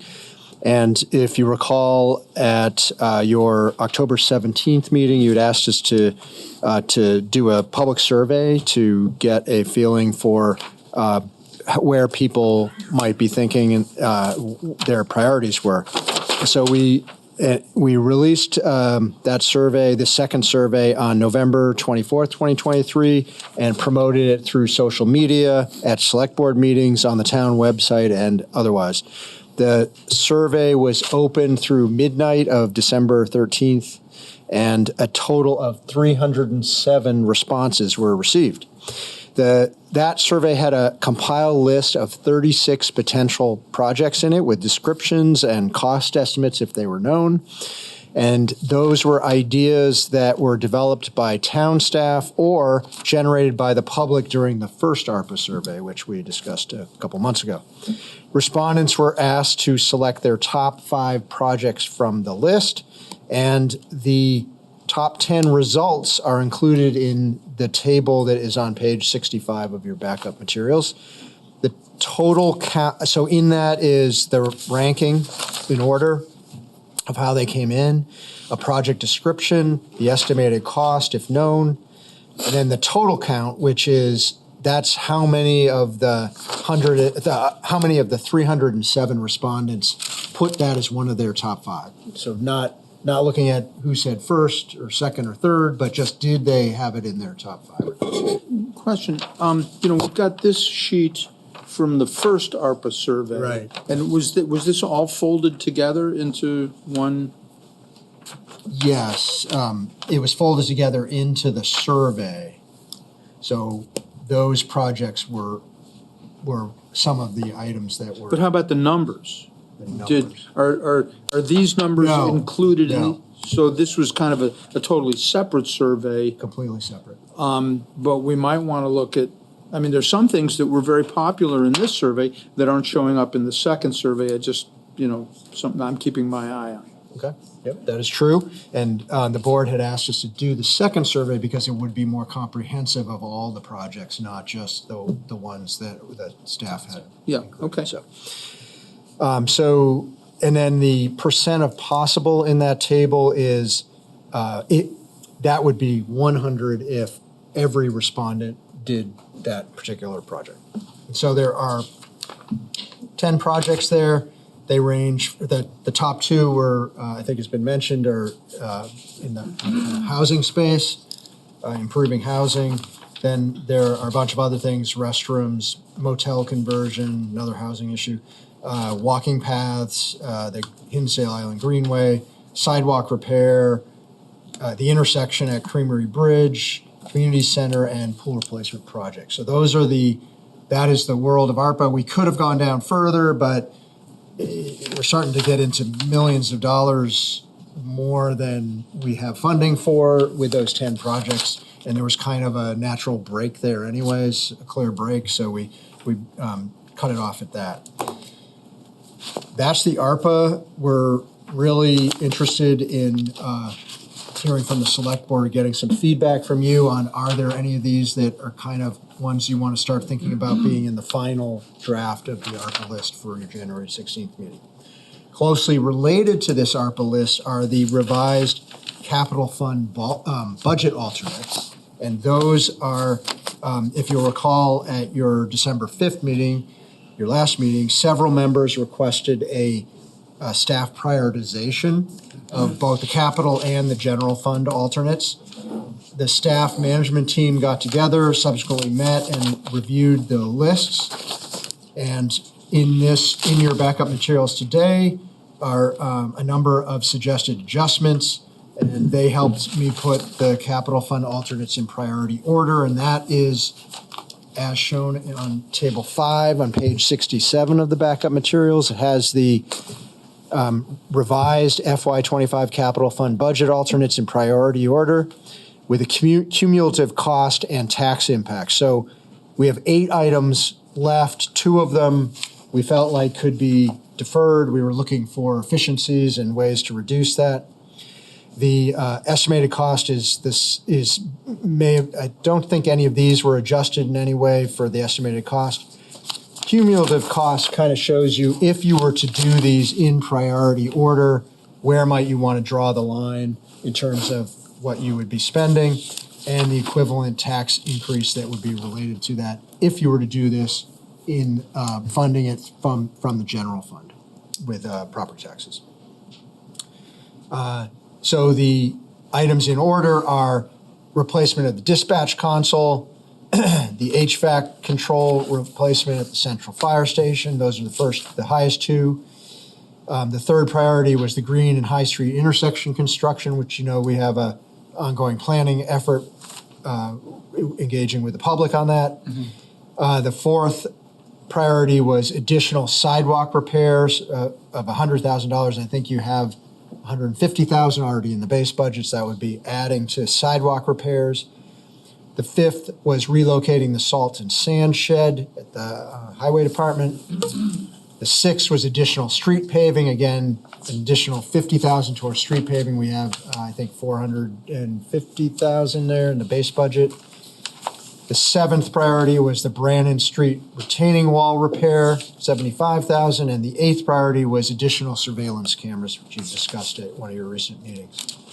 So the questions are, for the board, are what projects might be included in the final draft of the ARPA budget, and what capital budget alternates might you want to include in a final draft of the capital fund budget? Great. Thank you very much. Which one you want to discuss first? Let's start with ARPA and then go to capital. And I think what I'd like to do, board, is try to see if we can come to some agreement on particular community priorities for ARPA that we are interested in. And then I'm going to try to keep in, as we're discussing, I'm going to try to keep a tally, a little accounting of like what amounts we're looking at, if there is some agreement, so that we can sort of understand what the fund is looking like. And we're not making a final decision tonight, but like trying to sort of winnow this down a little bit to keep the discussion moving forward. So if anyone wants to, Liz, you want to speak? I want to make sure no one else has a hand up.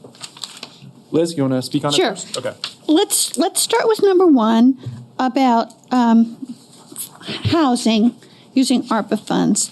And while I understand that this was number 1, and obviously there is a housing crisis and we all need that, I would like to say yes, and because if we transfer the UDAG money into the revolving loan fund, then we'll have plenty of money to do what the select board does regarding housing, which is invest in worthwhile projects for the community, which we have done over and over again. I remember Patrick gave me a list that said, like, in the last 10 years, we've given $1 million to various housing projects. And I think that that's what we do, and it's worthwhile because the state of Vermont has a tremendous amount of money that they are dedicating towards funding housing, and we can add value to each project and essentially, what's the word I'm thinking of?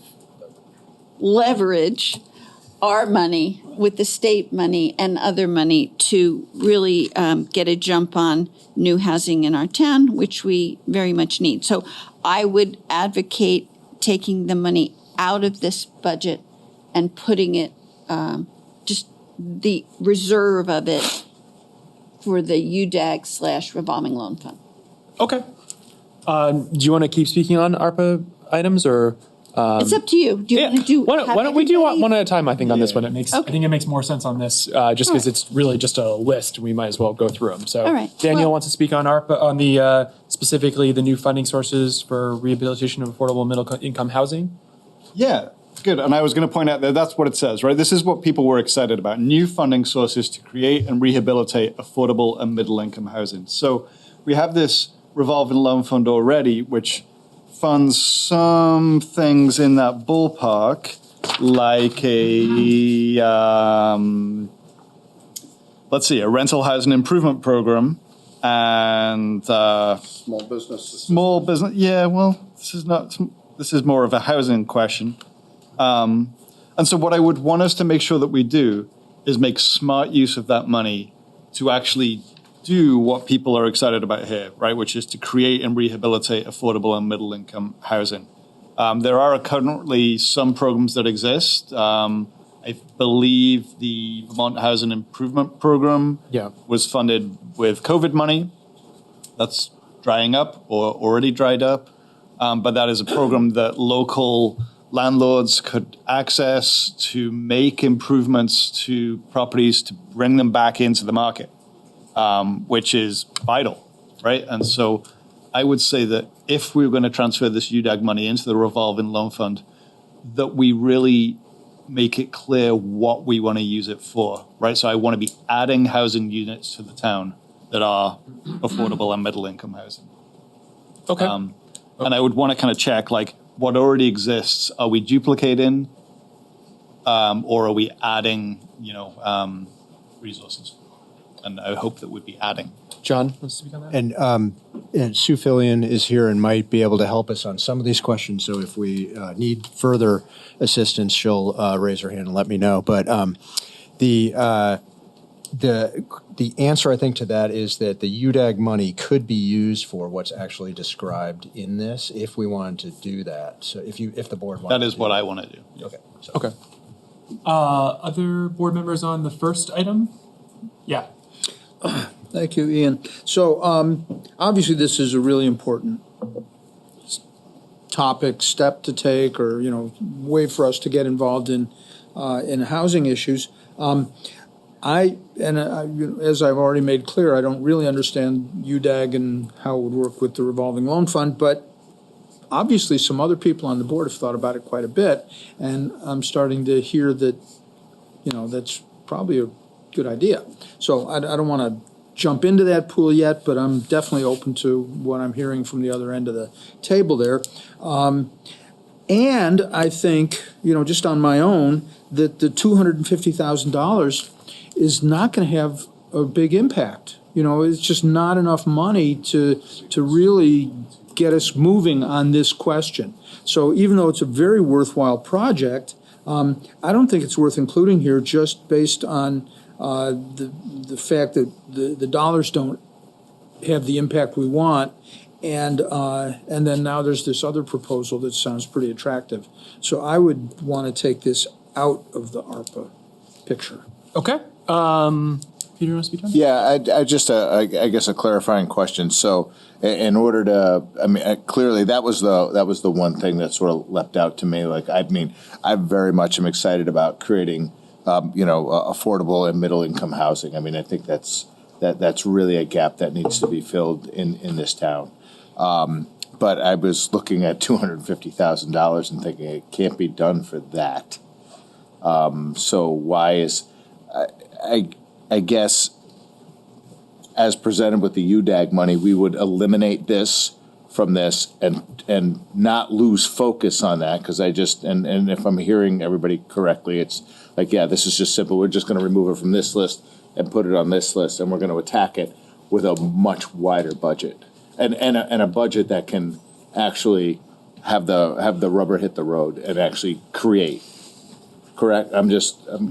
Anybody can answer and that, using the UDAG money, those are funds that already have restrictions on their use that have to do with community development, whereas the ARPA funds do not have that. And so the fact that we can leverage those funds going into the revolving loan fund for this particular issue is like a way that we can sort of free up ARPA funds for other things, because those funds are already kind of need to be used in that particular way. But putting it into the revolving loan fund makes it available for this particular type of work.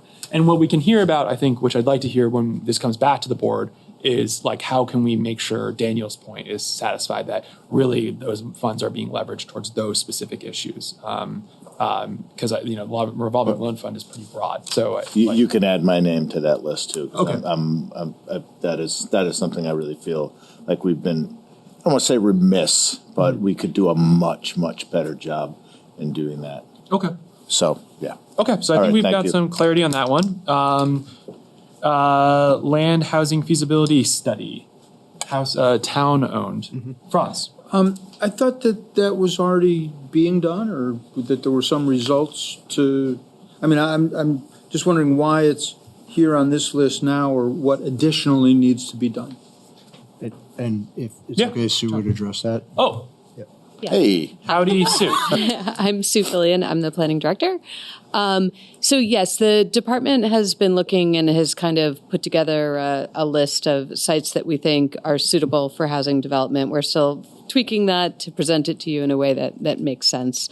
This would be the next step. So, if the select board came together and said, okay, these 3 sites look good to us. Let's hire a development consultant to then look at how do we move it forward? How do we do some of the, what's the infrastructure that's needed? How can we make a project maybe pencil out? So start putting that together for a project. So it's kind of the next step in development of housing. And then we could, sorry. No. We could look for a public-private partnership or, be able to turn that over to a developer and have all that pre-planning done for them. Great. So how did you determine the price tag of $60,000 for that? And I'm just wondering, if we know these sites are there, why not just approach a developer and say, hey, we got these great sites, do you want to develop it? As opposed to doing more of their preparatory work for them. So we could do that. They'll then be spending the money to, it's just one way that we can help with the costs, the pre-development costs, which is what we hear is kind of a barrier. But we absolutely could do that. The 60,000 figure, I think, came from some other feasibility work that we had seen. It was kind of a ballpark estimate. Sue, do you know how many sites this would cover? No. Is it like 1, or would it be, right, like? No, I think like 3, maybe. Okay. We could nail this figure down, I guess, to bring it back. Yeah. It was kind of an estimate. Okay. Any other questions for Sue? No. Thank you. No? Did you? Well, I'm still just wondering, what impact would this expenditure have on the whole problem or the whole picture? I understood there were about a dozen town-owned sites that had been identified, so this would maybe get 3 of them to a next step in the development process? Yeah. Okay. Yep. Liz? I just wanted to emphasize something Sue said, and that is that this pre-planning would not only help bring developers to the table, but ultimately would keep the costs down for any units that are developed. Does the town get to keep the pre-planning that's done if the developer doesn't want to do the development work after the pre-plan so that we could offer it to another developer later on? Yeah. Okay. Other questions for Sue so that we don't have to keep her standing up there forever? Thank you. Okay, board. One more comment? Yes, Liz. That if, let's say, 3 go forward, that in itself would bring other developers to town as examples. Potentially. Daniel. I just want to say I'm in favor of this, and that's great. And I also think that Sue's going to speak to many of these things, and maybe we won't invite her to take a seat. That's actually good. Oh, that's probably a good idea. All right. Yeah, there are quite a few. You're right. Yeah. Sorry. People love planning. Yeah. Other comments on that one? Nope. Great. Okay. Let's do it. Other board members on number 2? I think I'm in favor of it. I'm not sure and I've got Liz. I'm not sure where you guys are landing on it. I want to compare it to other possibilities, I Okay. guess. I'm gonna put a little note next to it. Then maybe that's a go. Okay. Again, anything that brings more housing Yep. to our community, I'm kind of in favor. Okay. So, I'll work on kind of understanding this a little bit better, but, I'm 80% there. And I think the goal is, can we get something to John tonight that we get, so on the 16th, we've got coming back to us a more narrowed down list that's a little bit more likely going to be a final, but we can, get more information if we need it on any individual item. So, Daniel. Just kind of speaking to Peter's point, right? Like, I'm not a planning expert or a housing development expert. Sue, you know a lot more about those things than I do, right? Than pretty much everyone in this room does, right? So do you concur with the public that this should be as high a priority as they thought it was? This is just based on a survey. Yes, I do think it's an important strategy. It came out of the Housing Action Plan. It was one that I put forward on the staff suggestion of these. it's a good thing for us to do. And it won't be the answer to everything, but it's a piece of it. Well, I like that clarifying point. Right. So thank you. Great. Okay, number 3, downtown public restrooms. We had a little teaser trailer on this earlier tonight. Daniel. A little pet project of mine for the last couple of years. Wait, you talking about the gazebo again? No. I was heartened to see that the public is excited about providing equitable, accessible places for folks to use the bathroom in town. And the price tag is really high. We already looked at a couple of designs, and we had a sort of precast structure that we were considering for the common, and then a much more expensive, fancy structure that we were talking about for a more downtown location, CBD. We were originally presented with the Highgrove lot, and we had some conversation about not loving that location, actually. So I wonder, could you remind us of the price tag of the precast unit? Was it sort of about 100 and something? I think it was $250 pop. I think it was 250. I think they were each pretty I thought close, there was a like in significant the difference. 250 each. Okay. Well, that green thing, that was. Yeah. Well, I guess my point then is I would like to do this project. I would like to do it for a little bit less money if we can. Okay.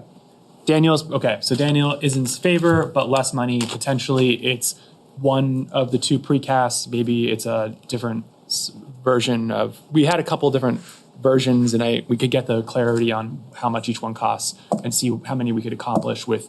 What do you have a thought on a number there, Daniel? 300? Okay.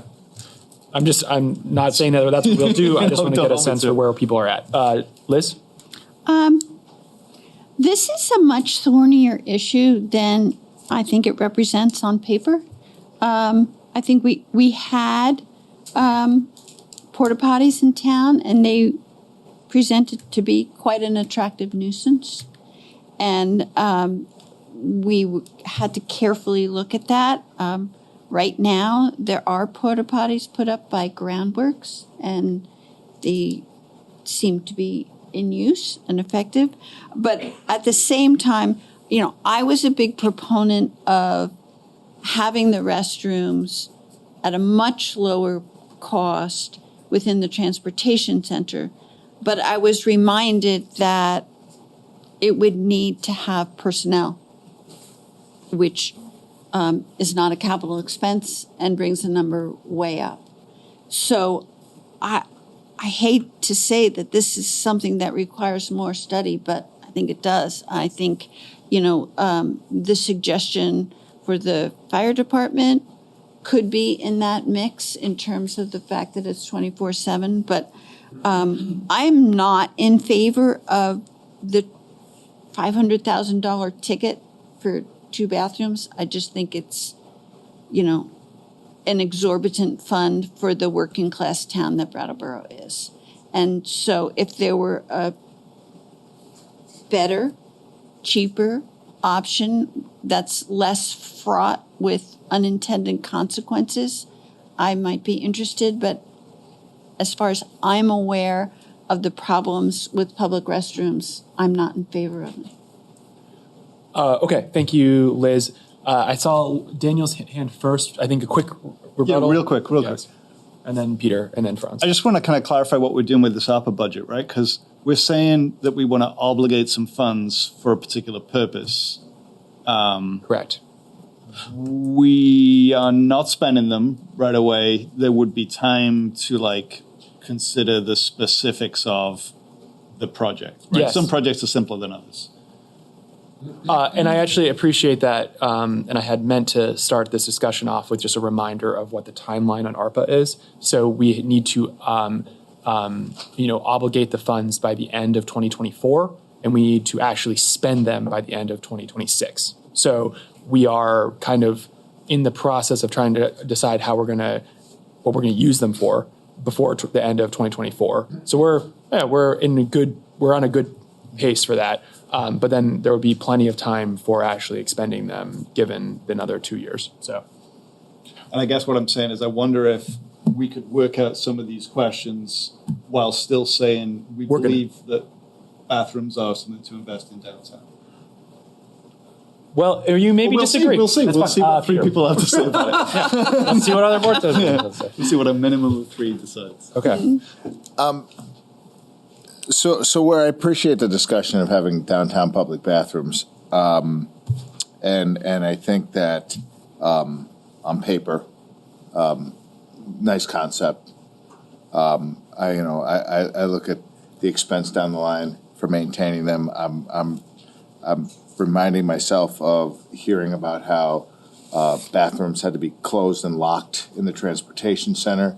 I see more problems stemming from these things that would now be permanent fixtures as opposed to portable toilets. But then I hear what Pierre says about the problems that arise at Holstein. And I question as to whether a public bathroom that is at the transportation center would alleviate the problems at Holstein. I'm not convinced it would. I'm not convinced that it wouldn't. But this price tag is certainly unwieldy. I mean, it's that's a lot of money. It's hard for me to have this discussion because I see the benefits to it, but I think at the end of the day, we're going to be signing on to something that we can't remove, that is going to be this permanent thing. I wouldn't mind seeing some sort of a solution for this, but I don't as written here, a permanent structure. I don't think it's something that I can support. Okay. Yeah. All right. So we're 2-1 at the moment on this one, or 1-2. Franz? I saw your hand up. Yeah. Yes. Thank you.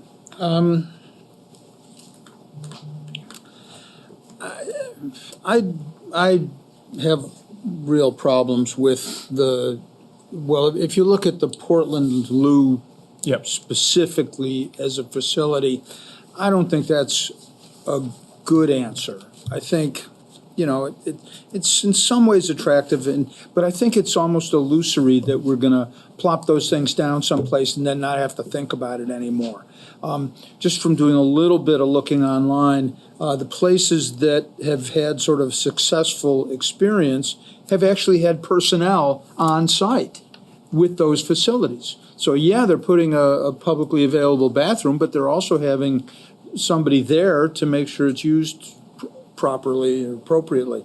So, if we're in a situation where that's really the key, is having those personnel on site, then there's bathrooms all over the place. We don't necessarily need to build new ones or buy these modular ones.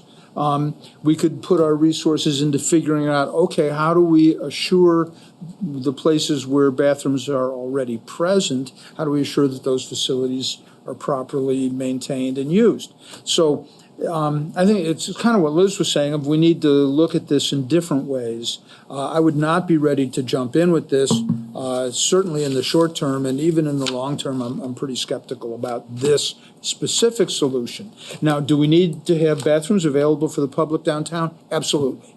The town absolutely needs that. So I don't mind saying that we should proceed down that path, but I think it's a little bit hard to attach a price tag to it at this point in terms of, allocating ARPA money for it.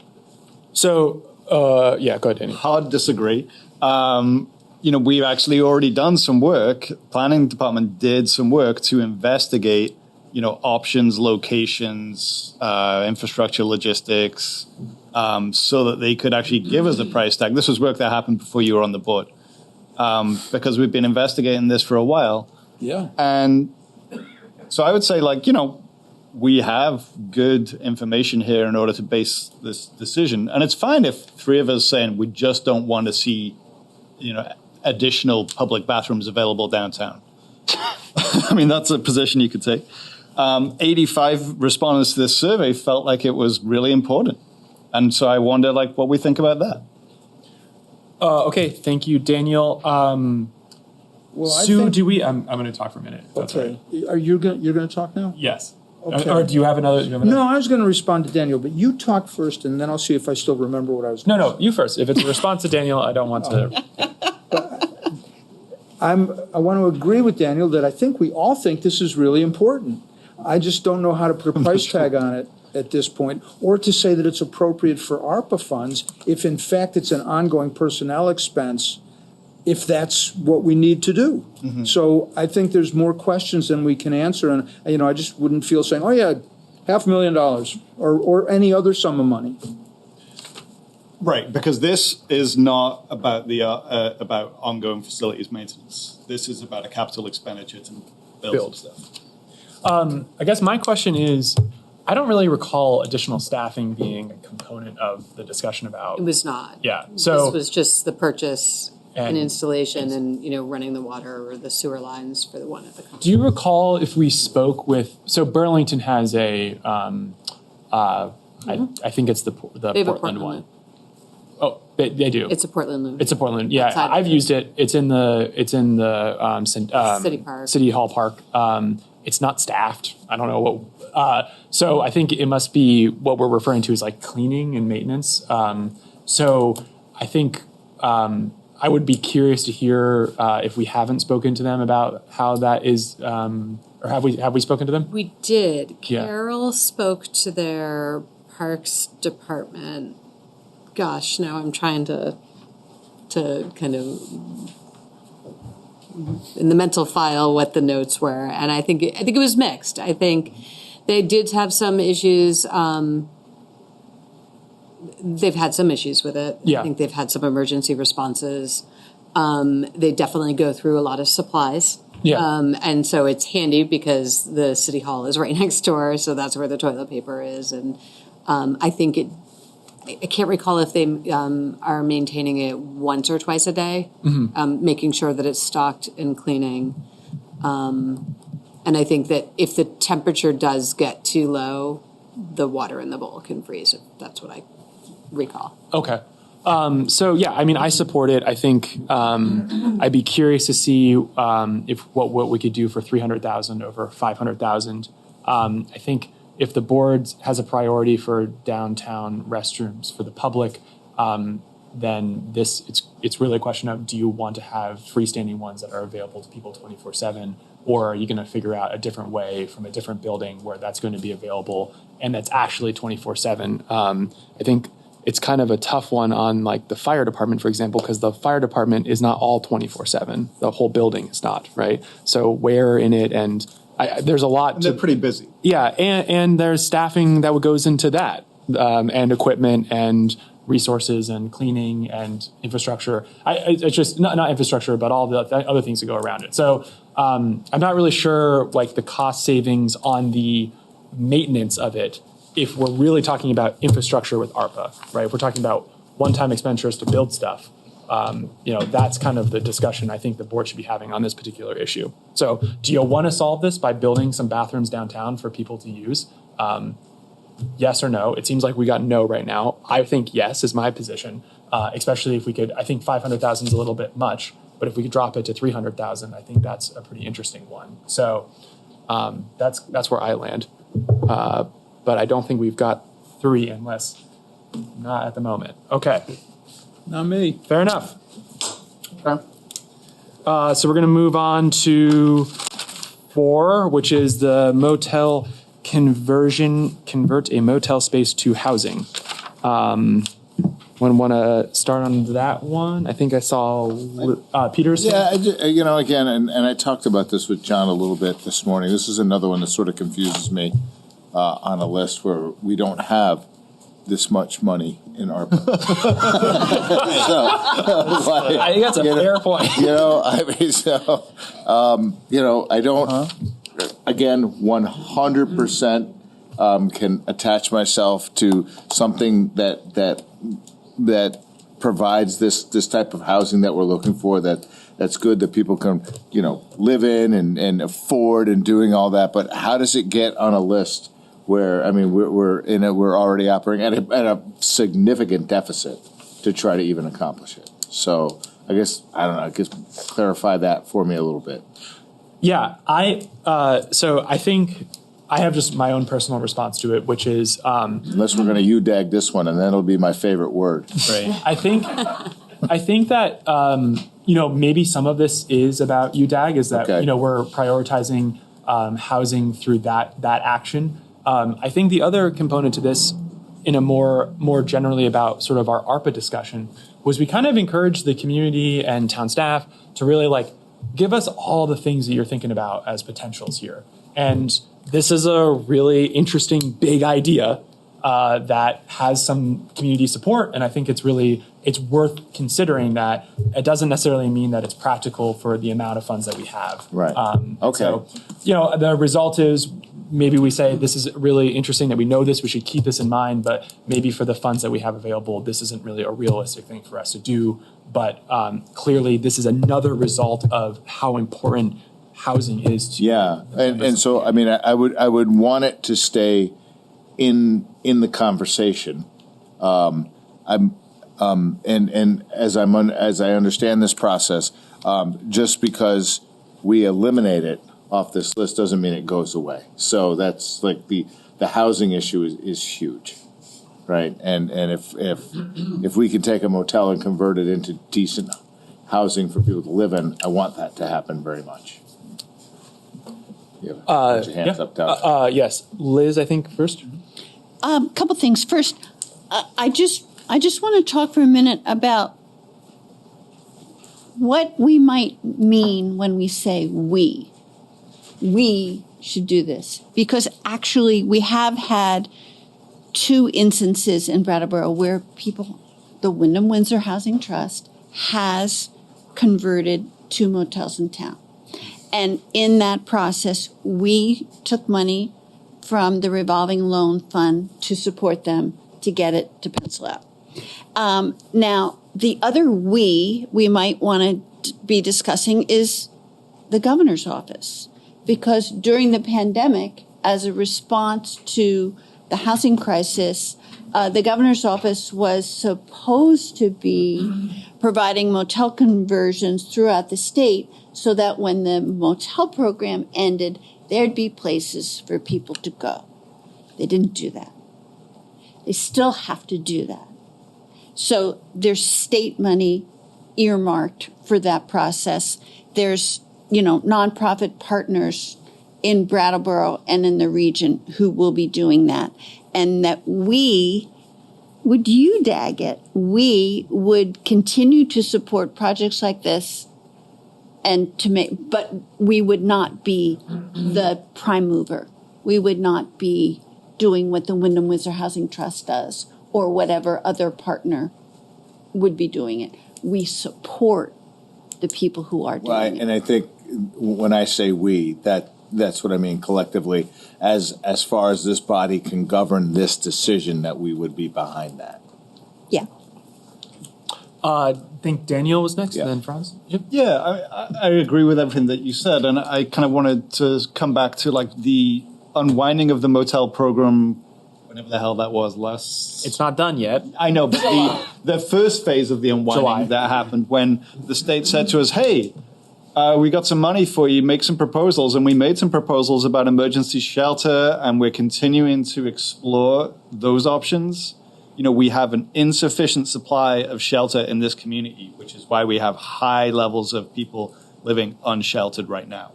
And the town is not done with that, right? Right. So this motel conversion is something that the community sees as a way to solve some of that stuff, is how I read the, response here. It's not necessarily the only game in town as to how you do that. And we are continuing to be active in looking for solutions to reduce the number of unsheltered folks in town, right? And so that is a high priority for us. Thank you, Daniel. Did you have anything?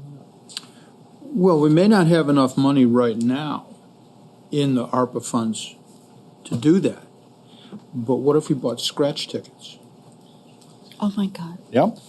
Can we do that with ARPA funds? Probably not. Probably No, shouldn't. I'm just saying, we don't, the money's not there, No so gambling. let's move on. Okay, so we'll move on from that one. So going on to 5, I think I want to just, for this one, either look to John or Sue. Do we have, is there a sense for a number that the board could be thinking about for this item?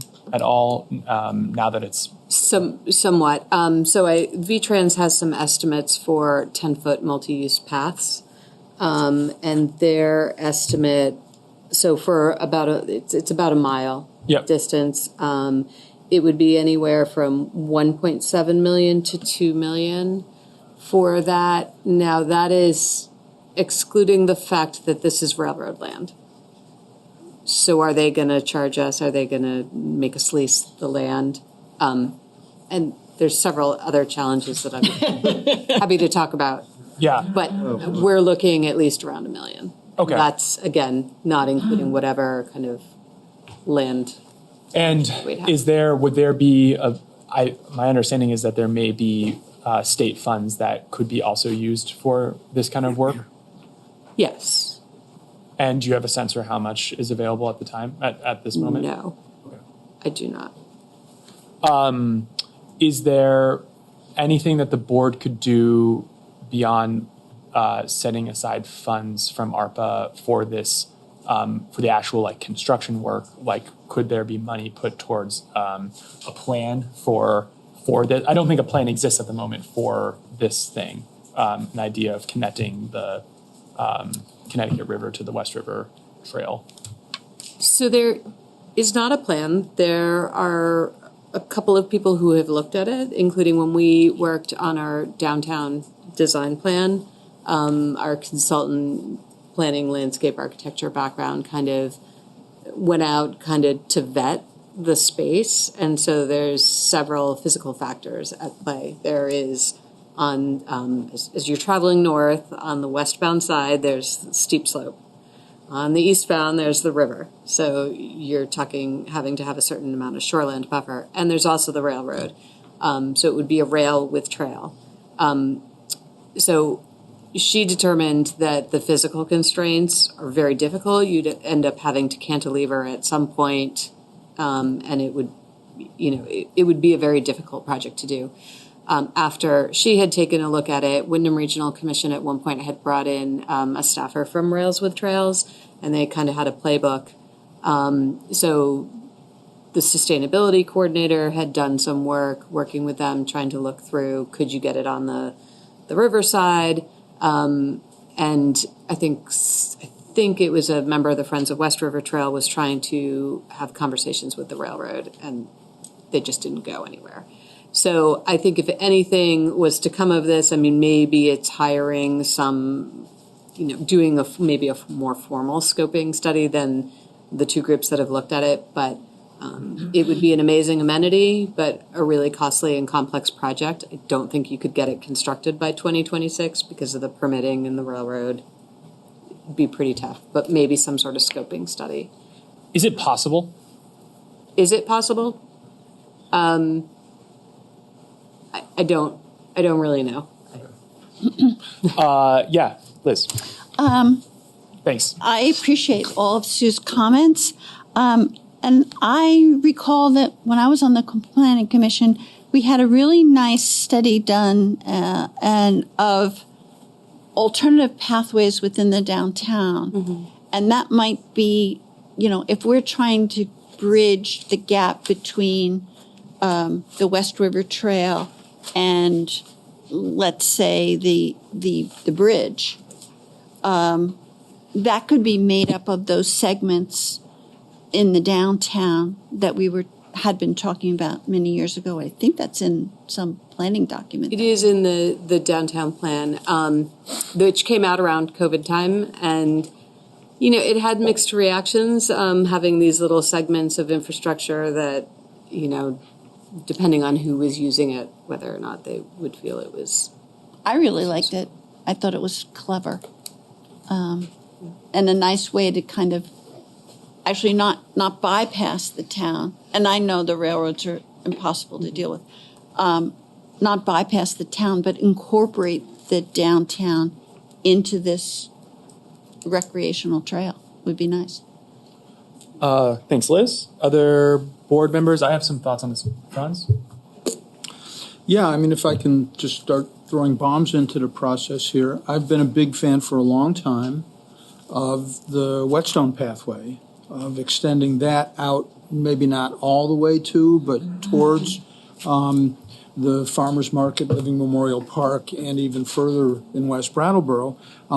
It strikes me, it's kind of the same sentiment as this pathway, and no railroad involved. And it was studied pretty extensively some 20 years ago, with a beautiful map in the planning department right now of how it would go, what it would look like. Maybe there's a chunk of that some of the funds could go to.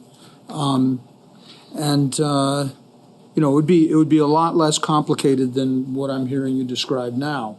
I don't think there's anything that would be an outright impediment. I don't know what the cost would be, but maybe that would be something we could look into as an alternative to this. Thank you, Franz. Other board members? Peter? Yeah.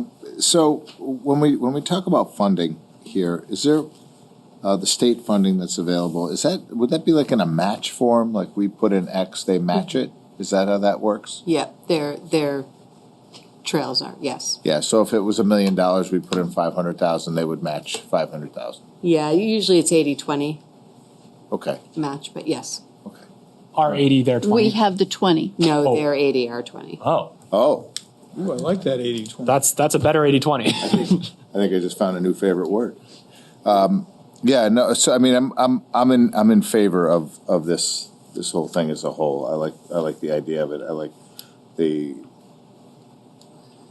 the flow in which this thing has been going for a while. So, yeah.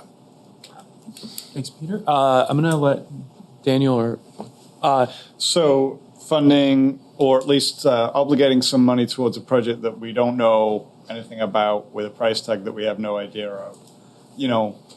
We're in favor of that. I love, walking paths, absolutely, right?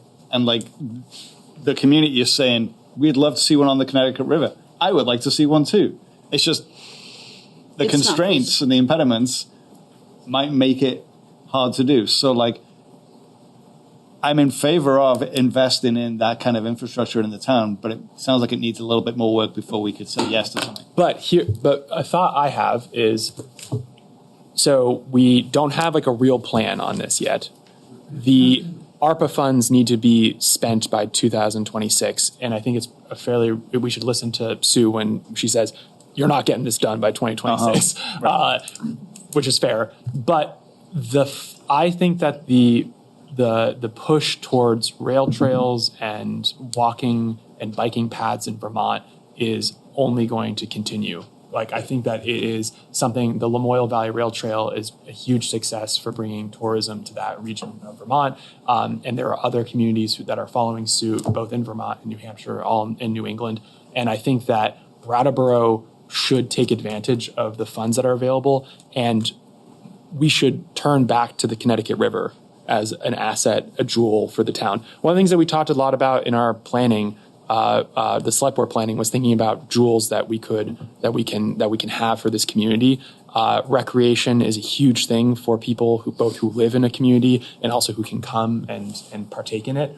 And I think maybe a more realistic thing for this item would be allocating funds that does a real exploration of both the Whetstone Parkway and the Connecticut River connecting to the West River, all centralized at the Bridge Street, where we're going to suddenly have a pedestrian bridge, and have that be a plan that's thinking forward about funds that are going to be available in the future, so that because at the moment, what's so tricky is that we keep being told, oh, there's money available from the state on these great ideas of like rail trails, and then we say, well, we have nothing to sort of bring to them on this. And so maybe we can throw some money at this item to get a really innovative plan, because what I'm hearing is that it's not impossible, especially for the Connecticut River. Because I live in this community, I would love to see that. Everyone would love to see it. It doesn't sound impossible. It just sounds like we need to spend some time on it and put some money into it. So it's not the $1 million plus $2 million to make it, but maybe it's $100,000, $200,000 to do a really thorough investigation and a plan that is captures all of these trails, not just the Connecticut River, not just the Whetstone, not just the West River, but all of them together to really start thinking about this as one asset that we can leverage in Brattleboro. Liz. I think it is harder than we're thinking, but I'm Fair enough. also reminded by the people who I see sitting in this room that there's a bike plan, bike walk master plan, that might have some ideas that would take the spirit of this element, and we should be maybe reserving money for matching funds from ARPA for those plans. Is there something that you can tell us about what the bike walk master plan might have that would that might be more real? So the bike walk master plan, we didn't get into trails, so it didn't deal with this. It didn't come to any conclusions on the Main Street area as to whether bike lanes or sidewalks. So it was really about connecting other pieces. So making those connections out to West Brattleboro Village, particularly in the piece that is near the deli and kind of to the Melrose Bridge. Dealing with the gap on Putney Road between, like near the Common and on the town-owned and state-owned road there to the Veterans Bridge, which if the Putney Road plan moves forward, that will put in bike lanes. So I don't think that necessarily.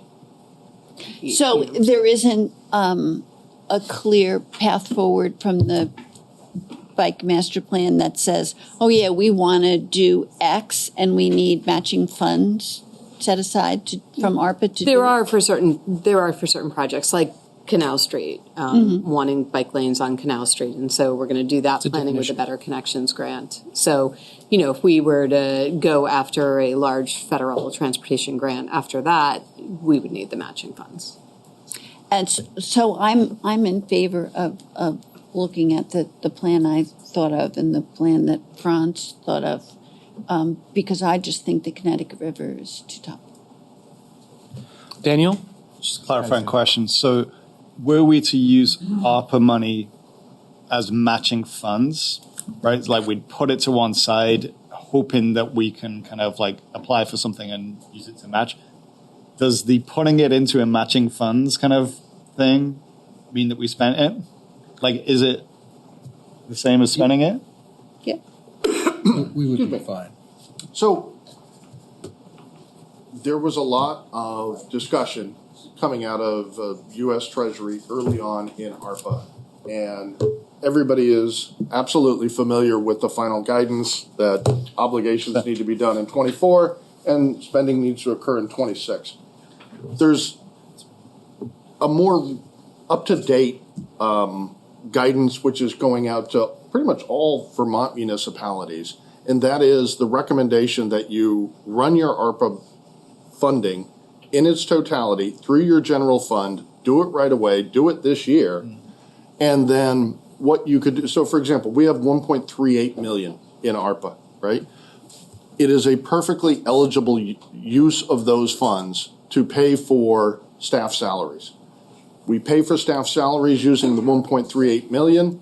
We notify the Treasury we have done so. We have satisfied the federal government. The 1.38 that we raised in local taxes, we can now set aside in a fund to be used for maybe a better public bathroom idea that we haven't yet come across, or perhaps for a future pathway or rail trail that, when it's ready, we've got something set aside for that. So I think there are ways in which we can, if we follow the recommended course of action, free ourselves of the timing constraints that have been discussed here. Okay. Thank you. I'm kind of conscious of time here. So this is the issue with going one at a time through them is it takes a lot longer. Right. So Peter. Well, just a point of clarification. I guess I guess I should have started my statement into this thing with, as I did the previous item, and then say the same thing on the item after. So that's already been said, so we can save some time there. I don't know how something unknown gets on the list. But to your point, Ian, like, this is a direction communities like ours are going in, so we need to look at it. And we need to allocate funds to look at it, because it's going to happen. And if it doesn't happen, we get left behind. John? Are there 3 head nods for us to come back in the final draft with something on this item along the lines that's being discussed? Yes, Yeah, we have it. Perfect. Okay. Great. I want to move forward. I know, but I'm thinking that what Patrick just said is really important for the board to consider, is do we follow this mechanism that he suggests so that it takes the pressure off, and then we have a lot of flexibility in how and when we spend this money. So I think that's something else that we need to be looking at over the next month or so. Well, I think that would be part of this process, because without a number, we wouldn't know what to allocate. Yeah, correct? so I just want to, a little asterisk by the importance of what Patrick just told us. Yeah, I think I mean, that's been part of the discussion before. I thought we were already doing that, but I guess it's something Okay, that we need well, to. if would there's a officially mechanism do it. for doing Yeah, that, we'd or officially if do we it. need to vote on doing that, or whatever it is we want to do, then let's include that. This is, yeah, Okay. fine. So we've got 3 on that one. 6, the Hinsdale Island Greenway existing bridges and plan. I think this is kind of similar, where it's a huge number. We don't have that much. I don't know if board members have thoughts on it. Daniel? Just a clarifying question. So this is a project that has been kind of, there was an existing bridges committee set up, right, which included representation from Brattleboro, Hinsdale, and some other folks? Brattleboro, Hinsdale, regional planners in both, the Windham Regional Commission and Southwest New Hampshire regional planning. There was participation from law enforcement, from highway crews. There was, it was a fairly good-sized committee. I think there were maybe about 13 or 14 of us. So we were asked by the Hinsdale Bridge Committee, we were a subcommittee, we were asked by the Hinsdale Bridge Committee to develop a plan for reuse of the bridges and the island,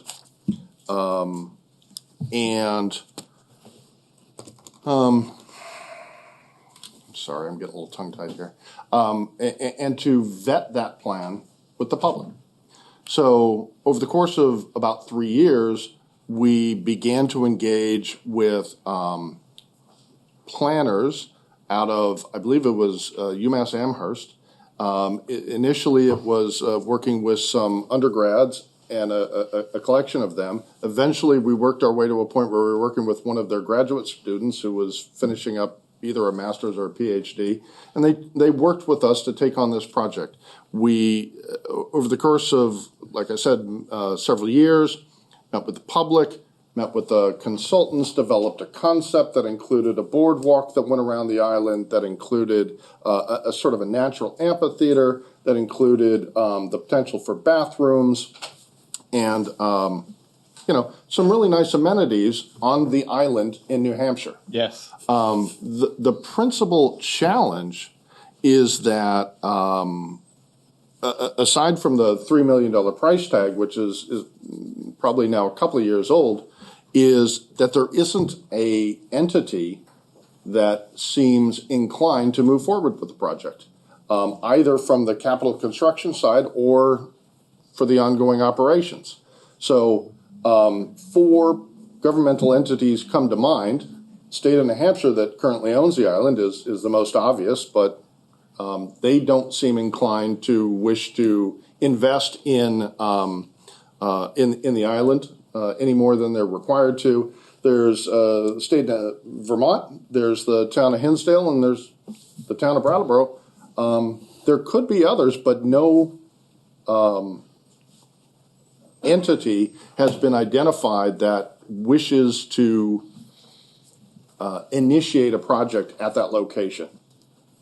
Daniel? So my question is, if nothing is done, so if no plans are enacted right now, once that road becomes pedestrian, what is going to happen there? Nothing. It's just going to be left in its exact state today. Just cars will no longer drive on it. I believe the two bridges will be rehabbed to something approximating like new condition.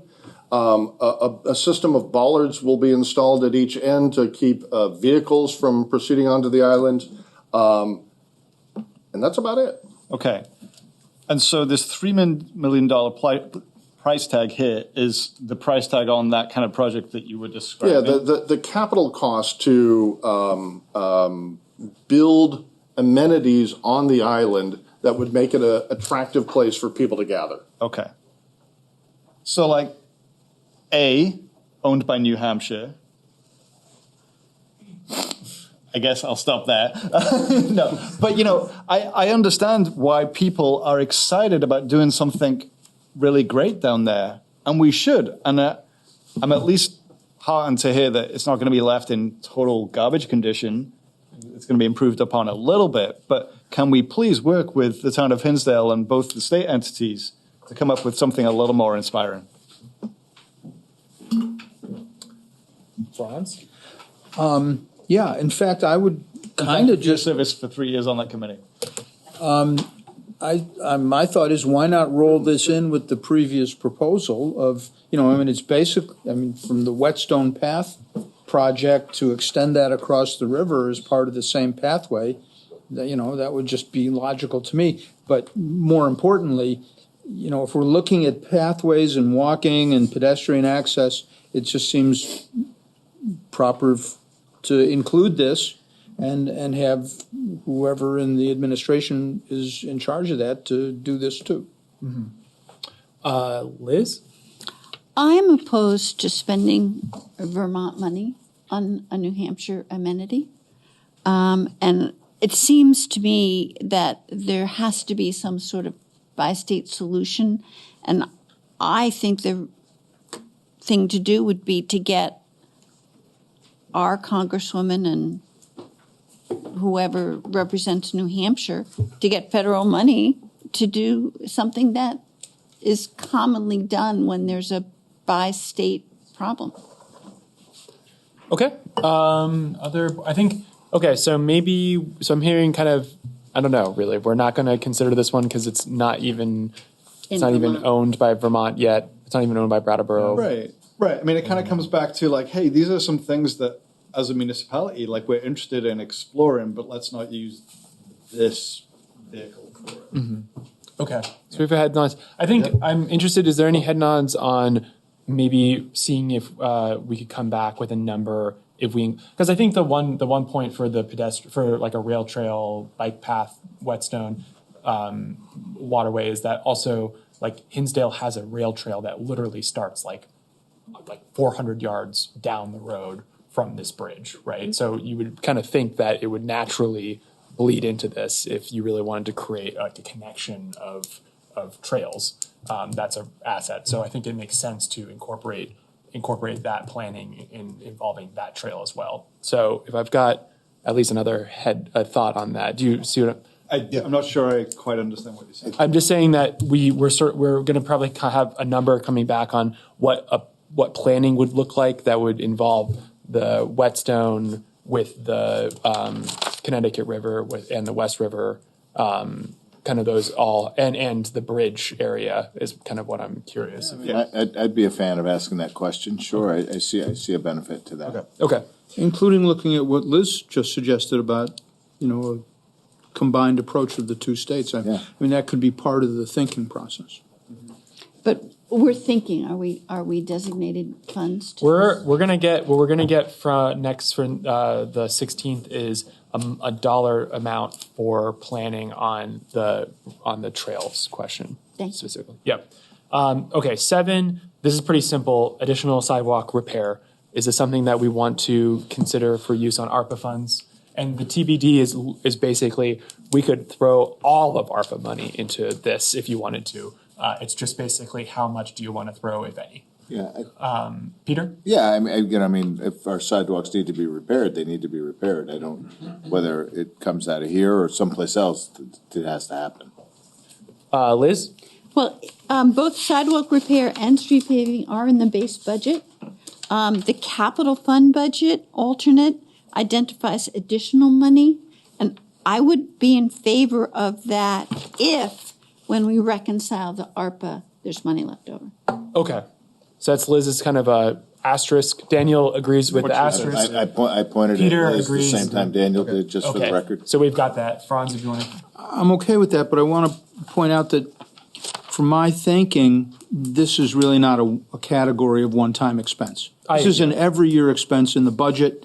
To use ARPA funds for that seems, a little different from using it for something where it's one and done. Yeah. So I don't, I'm not saying we shouldn't consider that as a possible way to use ARPA money, but I like Liz's thought that, if we are looking for something to spend it on, this is a worthwhile thing to spend it on. But to me, it's a different category of expense from some of the other things we've talked about. Okay. So we're going to move it down to the bottom, see where we land after reconciling. 8, improve the intersection at Creamery Bridge. Daniel, what is this? Is that what I know what this is. It's not as super sexy as some of these other things, but it's an intersection that a lot of people really hate. Absolutely. So let's do better. So that's a head nod, yeah. Especially if you are trying to get on. If you're trying to make a left, Yeah. Oh, yeah. You're dead. You're done. Liz? And I would say that $100,000 to fix that intersection is not a lot of money and Yeah. certainly worthwhile. It also may alleviate some of the other issues that we have in that area. I don't know if it would or not, but yeah, I'm definitely in favor. Franz? So it sounds like there's already a design, or is the $100,000 It would go for both to design design and implementation? I actually, Oh, sorry, Sue. didn't mean to jump Yeah. in. Actually, when the Citizens Bridge was built, there was a design to have a left and a right turn lane off of Guilford Street. And at that time, residents and VTrans and staff and the Traffic Safety Committee recommended that it not be built. So there actually is a design out there. This would be a fresh look at it. At that point, I think when they built the Citizens Bridge, there was also discussion about putting in a light, but there was concern that the light would back up to the exit 2 interchange, and so VTrans wasn't interested in that. But, maybe that can be looked at. It's pretty physically constrained, so I think it's probably going to be light, slip lanes, 3-way stop or something like that. This has been brought up several times at Traffic Safety Committee. The last time was in 2022, and the committee wasn't inclined to move anything forward at that time. There are some concerns. If you add slip lanes, it makes it more difficult for pedestrians and bicyclists. So it would need to be looked at by an engineer. There is an existing design that maybe could be evaluated by them. Would the $100,000 just be the design, or is it also for implementation? Oh, gosh. I think that was, we were trying to put an estimate to it. I think it was design and implementation. Okay. I think we've got head nods on this one. So let's go. Okay. Community center. So this is basically for rehabbing the Brattleboro Transportation Center for basically community center, providing community center needs there. Liz? I am not in favor of this element. I know there's a certain demand for an additional drop-in center. But, as Peter Elwell always used to say, we are not a social service agency, but we support the social service agencies that provide services. And I think that, we have a drop-in center. If there's a need for additional drop-in centers, I think that the community would step up and we can provide them with some support, but I don't think we should use our transportation center for that purpose. Franz? Well, To me, the real question is what's happening with the transportation center and what's needed to happen at the transportation center to get it back to being a usable space, whether it's for a community center, drop-in center, or some other purpose. I'd really be interested in hearing, I mean, I don't know what the $350,000 would do exactly, but I'd really like to hear how the space would be transformed and become usable. To me, that's even more important than what the specific use is. Other board members? Daniel. Yeah, I mean, I guess it kind of goes back to what Liz was talking about. So, like, this money here is for rehabbing the space, not that the town would actually staff provide services at that space.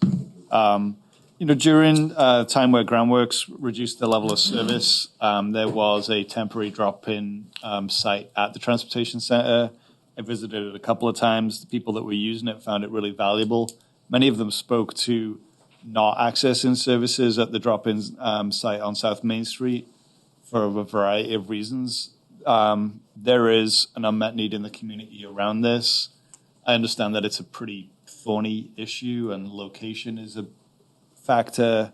I think like a few of these things, this is something we need to kind of keep on our radar. And, I was talking with some folks in the fire department the other day, and not to name any names, but they talked about how some folks in our community right now are taking shelter in tents during the daytime as a place to be. They need a place to be, even when we already have a drop-in site. So when members of our community are upset about seeing tents around town, one potential solution, and I'm not saying it's guaranteed to be the solution. It may be that people are in those tents because they want to be in a tent, not in a community center. But there is an unmet need right now, and this may be a piece of how to address it. So is that a support or not? It's pretty qualified, Okay. right? I mean, it's like, I'm curious about this idea. There's a lot more to work out. Okay. Other board members? Peter? Yeah, I said it at the last meeting. We live in this time and space where, we're taking people that are homeless people and we're giving them better ways to stay homeless, right? So it's a rough conversation, but when I try to factor in all, as Daniel said, it's a thorny issue. But I don't know that giving people yet another place where I feel like there's plenty of places to congregate now, utilizing this space for this specific purpose is necessarily the best idea I've heard. So I guess that would be me kind of saying no to that. Okay. Franz? But I would like you to also say whether we should devote some resources to the transportation center to make it fit for this or some other purpose. I'm not arguing specifically that we should do this, although I do kind of feel the way Daniel talks about it. But, I would really like to see us do something about the transportation center to make it usable space. And presumably if we made it into something nice, then we could find somebody who wants to be there and use it for something good. Quick clarifying question. Is that what you want? Yeah, I don't have a plan for it, but yeah. But a quick clarifying question. I'm assuming that then what we're able to do is kind of mold this a little bit. I do think that is very usable space for something, whether some of it could be designated towards, say, public bathrooms, or some of that could be, designated towards a place when, it's frigidly cold out that we could, do something, or can we put in dotties again? I mean, that to me is a dotties, something like that would be, I feel, a better use for the space. But I guess I would be open to the general rehab of the space. Did the rent that came from spaces that we rented out in the transportation center go into the parking fund. So I guess I think that would be the other element of this discussion is just because we haven't talked about the parking fund, and there needs to be a real reworking of that fund. And we talked a little bit about that earlier, and that's not going to happen until the spring. No, sooner. Sooner? Okay. So I think there's an element there. I think that it's a conversation that we need to continue to have, but I don't know if I'm hearing ARPA funds are what we're going to use it for. Liz? Yeah, our town manager is doing a yeoman's job of coordinating services for the vulnerable in our community with all the state and local actors who are working towards this common goal. And we're hoping to have, additional shelters and so forth in place for when the motel program is scheduled to end in April. But while the community may see this need, it's a more complex issue, and I think it's a more complex issue of where the funding and responsibilities should come, starting with the governor's office. The governor has some work to do to kind of catch up to how this motel program is going to end and end in a responsible way to the people who are now housed in the motel program. So I clearly want to separate putting the transportation center back to active rental use, which is something that, we continually run a deficit on the parking fund because of that unused town asset, and creating a space for this purpose. I don't think that us as a municipality should be responsible for creating a day shelter. And I agree with you. I don't really know where we're getting all of that from in this at all. I think we've moved the conversation way in a direction that I don't think is this item. So all I'm seeing here is rehabilitate this space for community center services, which is not a day shelter, or at least if I'm not understanding. Well, that's how I would read that. Okay. If that's not what that's saying, somebody needs to tell me that now.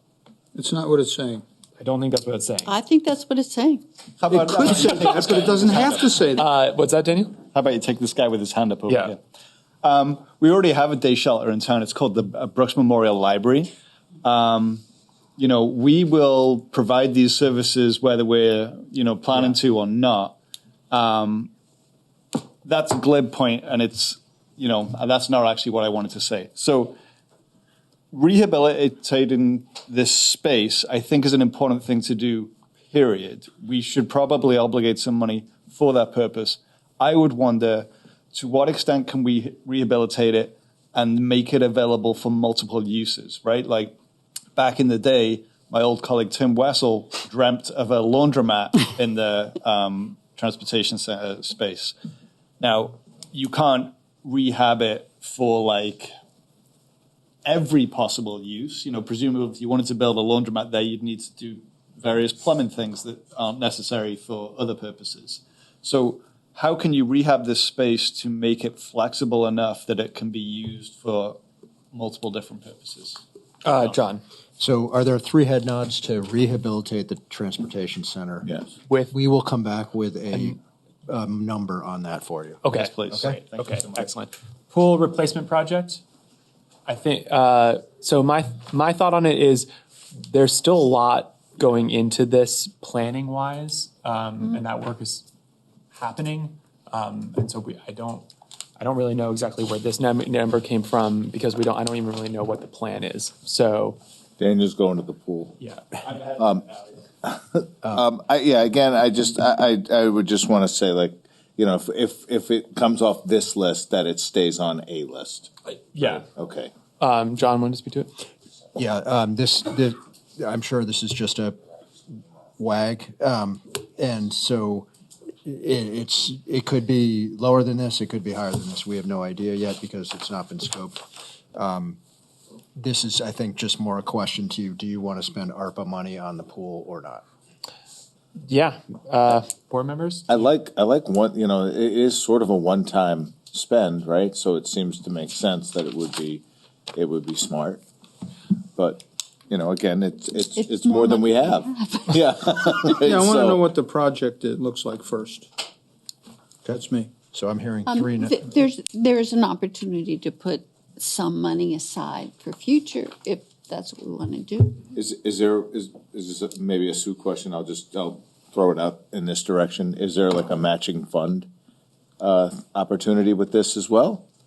Can you pull another 80-20 out of your hat? I do not know. All right. You know, Typically Carol don't- always gets money from a variety of sources, and there might be some matching money. Yeah, I Maybe mean, we'll if leave that there to is, I Tom would, to- you know, as Patrick kind of, you know, we could lock that up and secure, you know, money to make this project move faster. I would love to see that happen.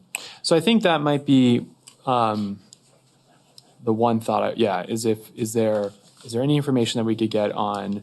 Is there monies out there that if we had matching on that would be useful for whatever project we had for the pool? Because like we know it's going to cost a bunch of money no matter what. Could we use some ARPA money? Do I have head nods on considering that? Yes. No for Franz. Well, it's premature to try to decide what the amount of money is. Yeah. I mean, we have no idea. But if we're not looking at it, how do we find out? Well, we wait till the numbers are developed, which we're in the process of, and then we treat it as a budget item. Okay. Yeah, but we could put it aside now for future. Yeah, or we can spend it on something else that we know we need it for. Well, we know we need. And we know we need a pool. Yes, but the money is, you know, it's all fungible. If we save money on something else now, it'll be available for the pool later. I mean, I just don't see why you put yourself in handcuffs. So where about are this you when at, We have no Daniel, idea what on- the project is. I think I missed something that was key. Would you like My to put money apologies. aside for matching funds for the pool when it's designed? Let me just answer that real quick. I mean, I'm really in favor of us having a great municipal pool. There's more work that needs to be done before we can kind of get there. Okay, so I think we got, and I think I'm in agreement. So no on it. Okay. I want to let the community speak on ARPA first, and then we'll move on to, and then we're going to do capital fund. So, people want to speak on ARPA first? Yeah. I'm going to give myself my own cheer now. I'm Alice Charks. I'm here on behalf of the Brattleboro Coalition for Active Transportation, BCAT, which is Brattleboro's citizen advocacy group for walking and bicycling issues. And as a representative, we had a meeting, and I'm here representing the group to formally request that the Select Board allocates at least $300,000 of ARPA funds for walking and biking improvements in Brattleboro. We want the money to be the foundation for a fund to meet local match requirements for infrastructure grants. We all know what needs to be done. The Select Board in March of this year approved the Walk Bike Action Plan. The plan identifies the most important long-term and short-term projects as related to walk and bike improvements. And here are some of them, and I'm quoting from the action plan right now. 1, build a fund within the town's budget used to match grants. Develop a facilities survey that measures changes to the number of feet or miles of bicycle and pedestrian facilities on an annual basis and reports the numbers to the Select Board as a means of measuring progress. Increase the amount of high-quality bicycle parking throughout the community and work to upgrade the quality of existing bike parking. For instance, at present, there is very little bike parking in downtown because some of it is removed during the wintertime or during the fall, the winter, and the spring. There's almost none. That was my aside, I'm sorry. Also, improve conditions for bicyclists and pedestrians through a road diet, which is removing travel and or parking lanes to install bike lanes, buffered bike lanes or cycle tracks, a lane diet, reducing the lane widths to install bike lanes or buffers adjacent to existing bike lanes, install intersection crossing markings at existing bike lanes, install crosswalk visibility pavement marking enhancements, including advanced warning markings, install flush curb extensions of medians to help pedestrians cross safely. And this is not the end of the list. I picked the most salient ones I felt. So these are some of the recommendations. They are in our walk bike action plan approved by you. The work is very expensive, as you know, as all these projects we're talking about are very expensive. Projects require construction grants. Setting aside $300,000 of ARPA funding could be used for local matches, as a local match for a variety of grants, allowing Brattleboro to make this money go further and help assure steady progress on multiple bicycle pedestrian projects, which are badly needed to support the smart growth of our town. Active transportation benefits local businesses because people walking and biking are much more apt to shop at businesses that are within walking and biking distances. And as we improve Western Avenue, High Street, Green Street, Putney Road, as they become more walkable and bikeable with good sidewalks and bike lanes, people will choose to use the sidewalks and roads to walk and bicycle in and out of town. At present, many citizens feel that sidewalks and bike lanes in our town do not go far enough to create a feeling of safety. Safe streets help everyone, not just motorists. And I noticed our discussion of the Citizens Bridge, and this is a personal aside, but we're talking about the bridge, which will allow motorists to make left-hand turns. The left-hand turn is the most dangerous move for a motorist to make. And we'd be allowing that to happen in both directions by improving that. But we would totally take away, as Sue mentioned, the safety of pedestrians and cyclists, because once those two left-hand turn lanes are coming in on the bridge, pedestrians will have a very difficult time crossing, and bicyclists will have a difficult time making their moves as well. Okay? So safer streets really help everyone. They help motorists because when bicyclists and pedestrians have a safe place to exist on a road, they are safer. Motorists are safer. They feel safer when they're not about to hit somebody. It, of course, also helps people who are vulnerable users of our road, which are children, seniors, wheelchair users, tourists who don't know the traffic patterns and who make mistakes when using the roads. So increasing the rates of walking and biking will only happen when people feel safe doing so. And the funding that we see, setting aside funding for these kind of projects, is very important to our town. We should not just think solely of motorists and when we think about roads and how we should improve our town. Great, thank you very much. We'll take them after we're here from the rest of the public. So other people want to speak, go ahead. Hi, I'm Prudence McKinney, and I live in Brattleboro, District 1. I'm also active in BCAT, but I'm not representing BCAT here. I just wanted to say that recreation paths are very long-term, and, love the ideas, but we need infrastructure improvements now, and we need funds, as Alice said, to match for grants to create bikeable and walkable streets, and the action plan is pretty specific, and a lot of work went into that. There was a lot of public participation, and I think we need to start to implement that. Also, I wanted to say that I think sidewalks are really important and need more investment. Many of our sidewalks are in very poor condition.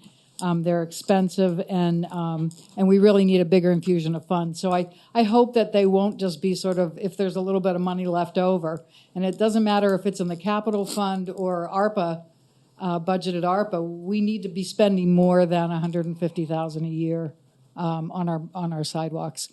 And lastly, just to say that the action plan looked at intersections, and that has a lot to do with pedestrian safety as well. So these grants are not just so bicyclists can speed around town. A lot of them will make the intersection safer for everyone. Great, thank you. Ivan.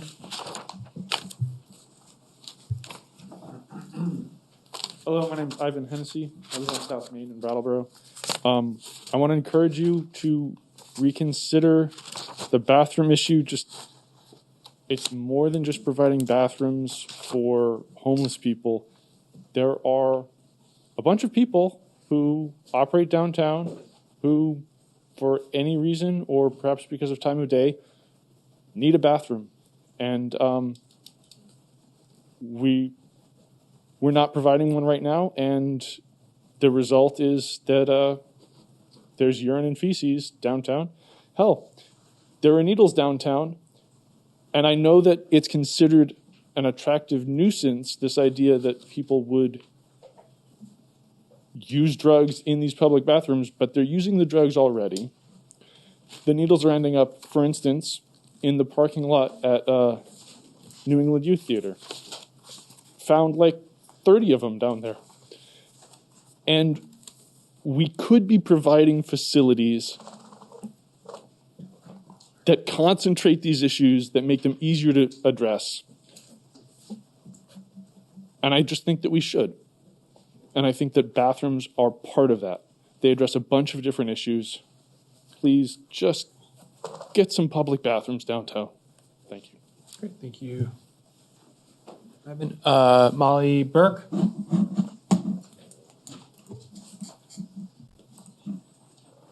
Yes, okay, hold on. Yes, hi. Thank you for this very interesting conversation. Been very impressed. I just want to add my voice, and I did write an email to select board members, which you may have received yesterday, just supporting the whole idea of putting aside ARPA money for the local match, because it is a policy of the state to encourage other forms of transportation. We're trying to cut our carbon emissions. We're trying to help people get into lower cost options for transportation. And the bike ped grants are really a way to sort of implement that policy. And it is expensive to do bike infrastructure, and having the match money there would be just a great use of that money, I believe. And with the bike ped, with the bike plan, then you sort of have a roadmap for how to use it. So I just wanted to add my voice to that and say that it sort of aligns very much with the state policy as well. Thank you. Very much, Molly. Appreciate your contribution. Brett. I got a backlog here. Patrick and I visited the transportation center and parking garage with an eye towards figuring out why there was water intruding into the rental spaces. And I went back and looked at it during a heavy rain and reported to Patrick a lot of what I found in writing, as well as verbally about the spaces themselves. They were not originally designed to be conditioned spaces. Whoever was overseeing that project did not spec it out right, so that they're basically parking garage spaces with glass in front of them. We talked about possible solutions to both the water intrusion and making the spaces appropriate to be conditioned spaces. And I'd be happy to talk to any about that later in detail. A lot of the stuff to do with the bathrooms and other stuff, I think, has to do with, and the problems they create have to do with trying to solve on a local level problems that should be solved on the federal level, but we've been distracted by doing things like litigating the Civil War.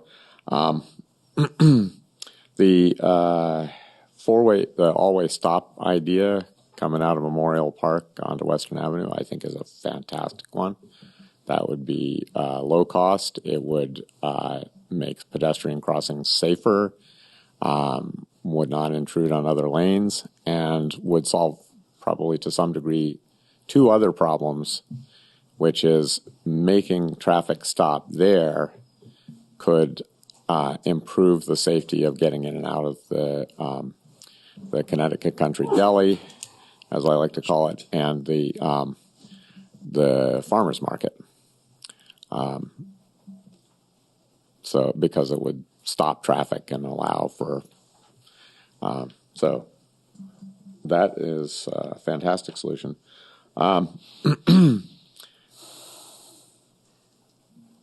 One of the things that keeps blowing me away is the numbers that are floated for different projects. The idea of $500,000 to make, if I understand correctly, 2 separate individual bathrooms. These are not gang bathrooms, right? They're one-holers. Is that right?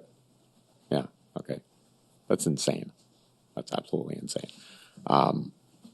We could, that for instance, the porta potties to cover the, off hours would alleviate the concerns about freezing and be absolutely affordable.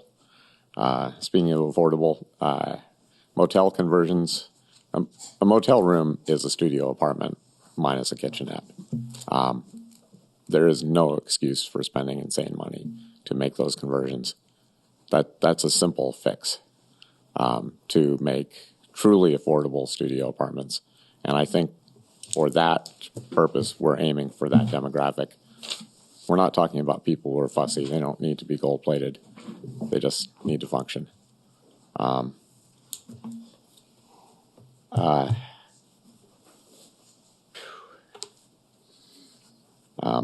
Towards that end, I would like to point out that if housing is truly a priority, then we need to generally think in terms of affordable ways to do it, either short-term or long-term. I would vote for long-term in terms of making,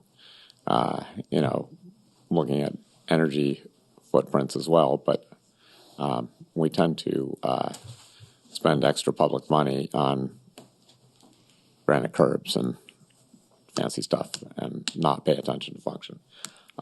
So I would urge you to, as I said before, look at private providers who are accustomed to doing these kinds of projects on a budget. Okay. Thank you, Frick. Anyone else? Don't see any hands in the room, and I don't have any hands in Zoom. All right, board. So we have one other item, and we saw this in emails as well on the bike pedestrian fund.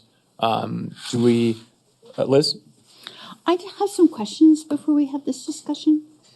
I don't see here how much the base budget had for road paving and sidewalks. But I think that would help because it's already more than what's being proposed in the capital, which is 100,000 and 50,000. So Let's let John get that number, but I want to stick to I want to just know if we have interest in looking at the fund for bike ped, which we heard from the community and there's interest. I just want to know whether we want to consider that or not. I would consider it. Okay. Yeah, I'd consider it. Whether matching funds for unspecified projects are really what we want to do, I'm not sure, but I think it's worth thinking about. Okay. Well, I just want to point out that it's not unspecified. There's a plan in place. In the bike ped plan. Action plan. Action plan. Then specify. Tell me which ones you want to do. So why don't we do, okay, so I think we've got 3 head nods on that one too. So I think to sum up for the moment, we've got 2, I guess I'm gonna make one more very last ditch effort on the public bathrooms. We've got Daniel and I, would one other board member be interested in seeing something come back to the select board with a lower number and also maybe a little bit more information on what kind of, if there was any kind of staffing, like what that actually looked like based on our conversations with other communities that had bathrooms down in their downtowns. I'm just going to clarify. It's not that I'm against the idea of a public bathroom. I'm just being realistic as to what they're going to turn into. So and I am not in favor. I'm not in favor. Okay. No, and I'm not saying. I'm just trying to. No, I just want to clarify. Like I don't want to sound like this ogre that doesn't want to give people a place to. I'm being a little realistic as to what I feel they turn into. I think we absolutely have to pursue this topic, just not with spending hundreds of thousands of dollars on things that are going to freeze in the winter. So I think I would really like to devote our time to discussing what the full range of possibilities would be. Yeah. But not these specific ones. So it's 2. 5's going to come back to us with a number kind of based on what we talked about with a little bit of a much expanded scope on what a potential plan could look like and what the money would be on that. We're going to see about 7 after we talk about capital. 8 is a yes, and then a new one, 300K for the pedestrian fund. Yes. I'm just really confused by what Franz is saying. So, can we just move on? I'm sorry.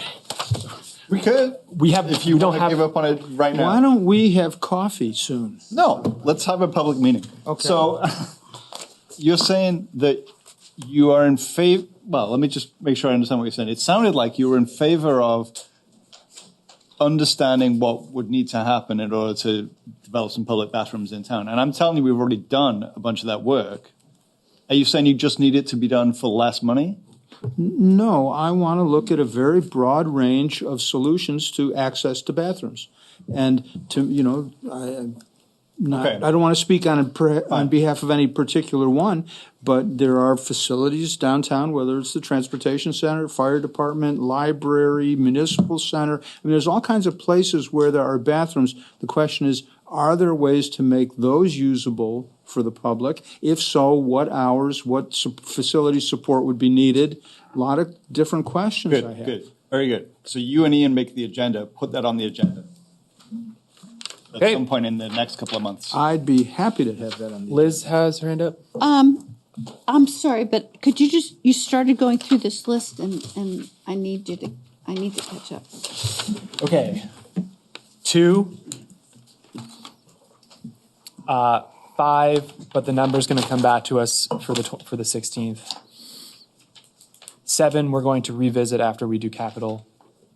8, and then a new item, the 300K on the pedestrian. And Did I miss one? Yeah, I had 9 come back with a number for Oh, rehabilitation. yes, I'm sorry. I did that incorrectly. 9 come back. 9's coming back with a number 2. 9 was the community center rehab. Do we have like a total dollar amount for these? Not quite because 9 and 5 are both question marks. Liz.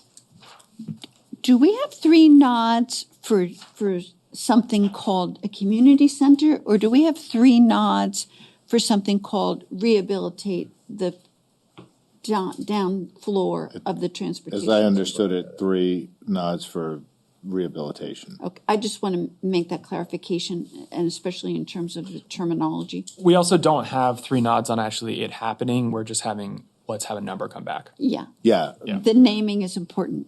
Okay. So I think at that, we're going to move on to capital. So, hang on.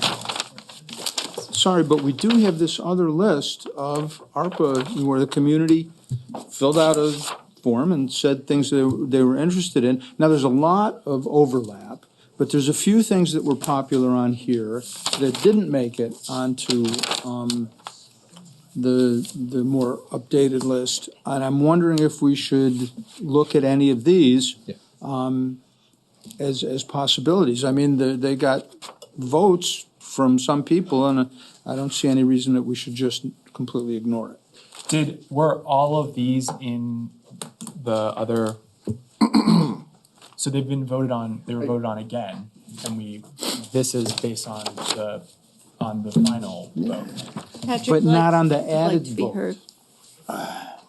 So, I mean, just, So we did the first survey, which gave us some feedback.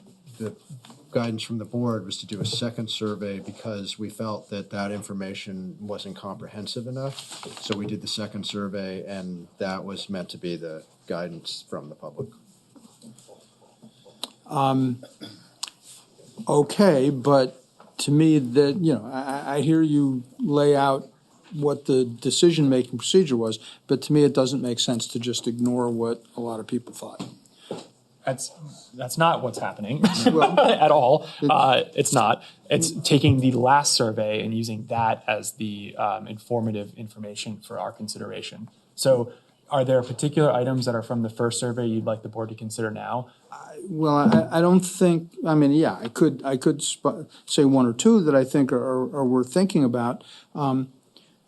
But then I think, also everybody else has a chance to do that as well. So, I mean, to me, it makes sense to open this up for everybody to look at and just see if they want to bring anything up that's on here. That's what I think. Okay. I don't know who's saying. Liz, or no, Daniel. Thanks. So my understanding was that the top 10 items from that survey made it onto the second survey, plus this like extremely lengthy list of like things that were not on the survey but were suggested by community members. So the top 10 items on there were considered. Yes. And I'm assuming that, there's some items on there that, I don't know, you feel like haven't had any discussion. You want to just name them? And That's what I'm asking. Do you want to just name the ones that are? Well, in the top 10 on here, the two that didn't make it on, one is the tennis and pickleball courts, which had 55 votes on the initial one. And then also the bus shelters at high demand stops, which had 24, but was number 10. So I guess that's it, but. I have a solution. Why don't we, and if I have 3 head nods on this, I think the top 10 are in a fair point. Could we have on the 16th those 2 items, the bus shelter and the pickleball courts? Because come back to us with a number. Because I'd like a number for the board to consider when discussing this. That would be fine. Yeah, and then we can have a fun. Good? Great. Okay, so those 2 additional items will come back with us, and we can, yeah, okay, perfect. So we're going to move on to capital. So John's gave us that presentation a while ago. Also, I'm not surprised it took us a long time to get through ARPA. I mean, it's a really important discussion, and I appreciate everyone's contribution to that. It's very helpful. So I think for these, this is now a ranked list by what we asked the staff to come back to us with what they think are the most important things. And so I think what I'd like to do is just go through and see, board, what do we have head nods on for what we think are important and want to consider having in this list. Liz? I'm for everything except additional surveillance cameras.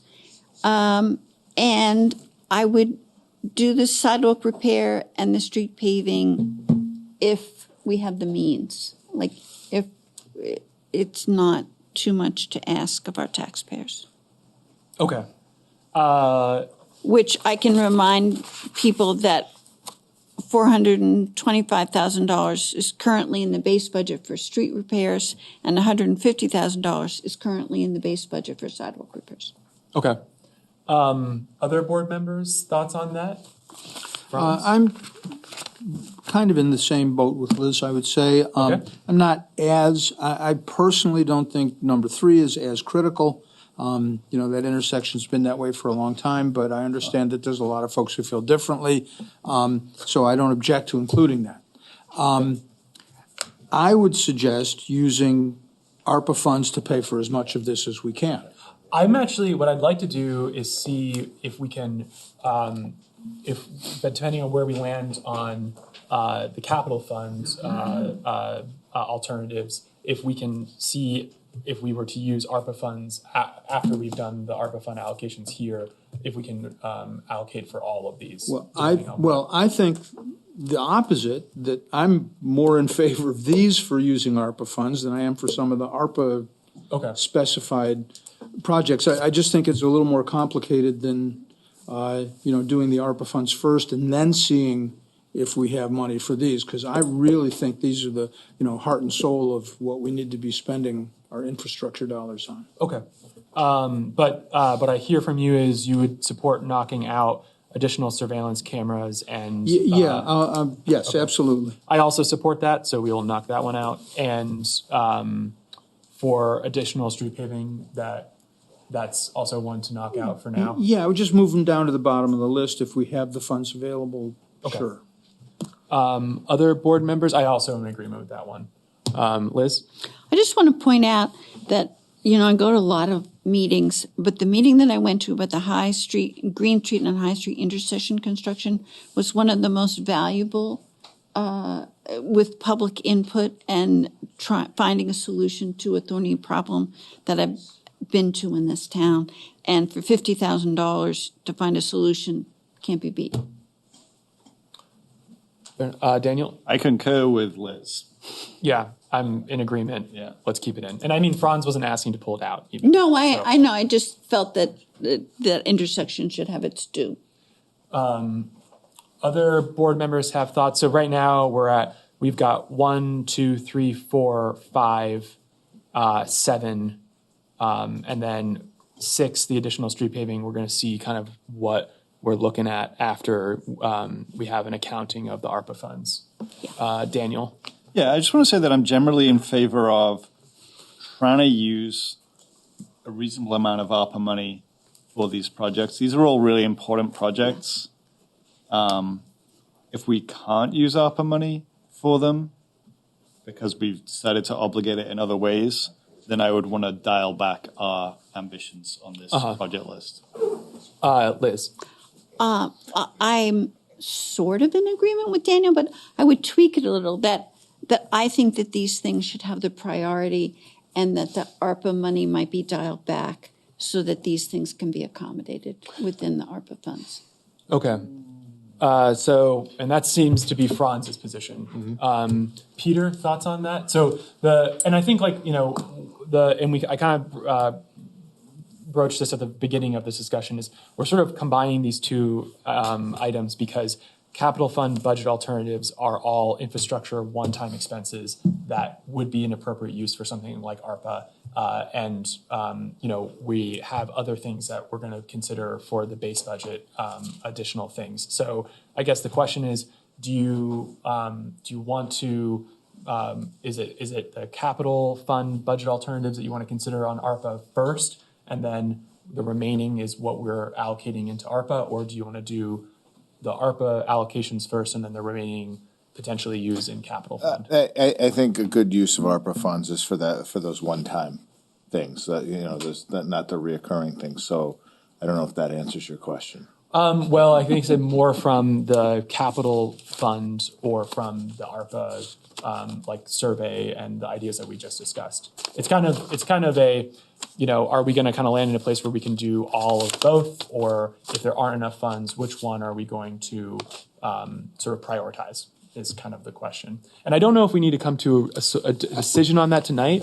It would be helpful to get an indication of which, if any, of these in the capital fund budget you would want to use ARPA funding for, because then it would pull it off of this list and we'd be able to finalize a budget and the tax amount, property tax amount. Then what happens to the things that are on the ARPA list? Well, so I think what I heard Liz and Franz say was they would start with some of these things and start spending ARPA. So if you go down on the cumulative cost and say you went down to the first 4, that's $505,000, which you would take out of the 1.38 million of ARPA, leaving $800,000 to spend on all the other things that we just talked about. Or you could do it the other way around. You could get all the numbers that we talked about for the ARPA thing and see if you have any left over after you allocate that to go to any of these things. That's sort of what I'm hearing is the... Yes. I don't know who had their hand up first. Liz. Well, I just want to say that, these capital fund things are more real. They're actual costs. And the ARPA, let's say we don't have $300,000 for the bike thing that we just added to the list, something less. But it's a start to the fund. So that's what I mean by dialing back with the priority on the municipal capital issues. Franz next, and Daniel. So, in response to what John was suggesting, my personal decision would be to include numbers 1, 2, 3, and 5 as ones that we should pay for with ARPA. My priorities for 4, 6, and 7 would be somewhat lower. If we wanted to do 1, 2, 3, and 5, that would be $565,000 or $555,000. And then that would, we would just take that right off the ARPA funding number.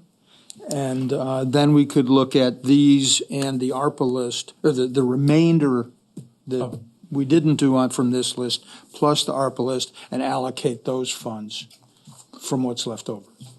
Board, thoughts on that? Daniel? No, let's discuss that, and I'll make my point in a second. Oh, okay. Liz has a head nod on that, likes that idea.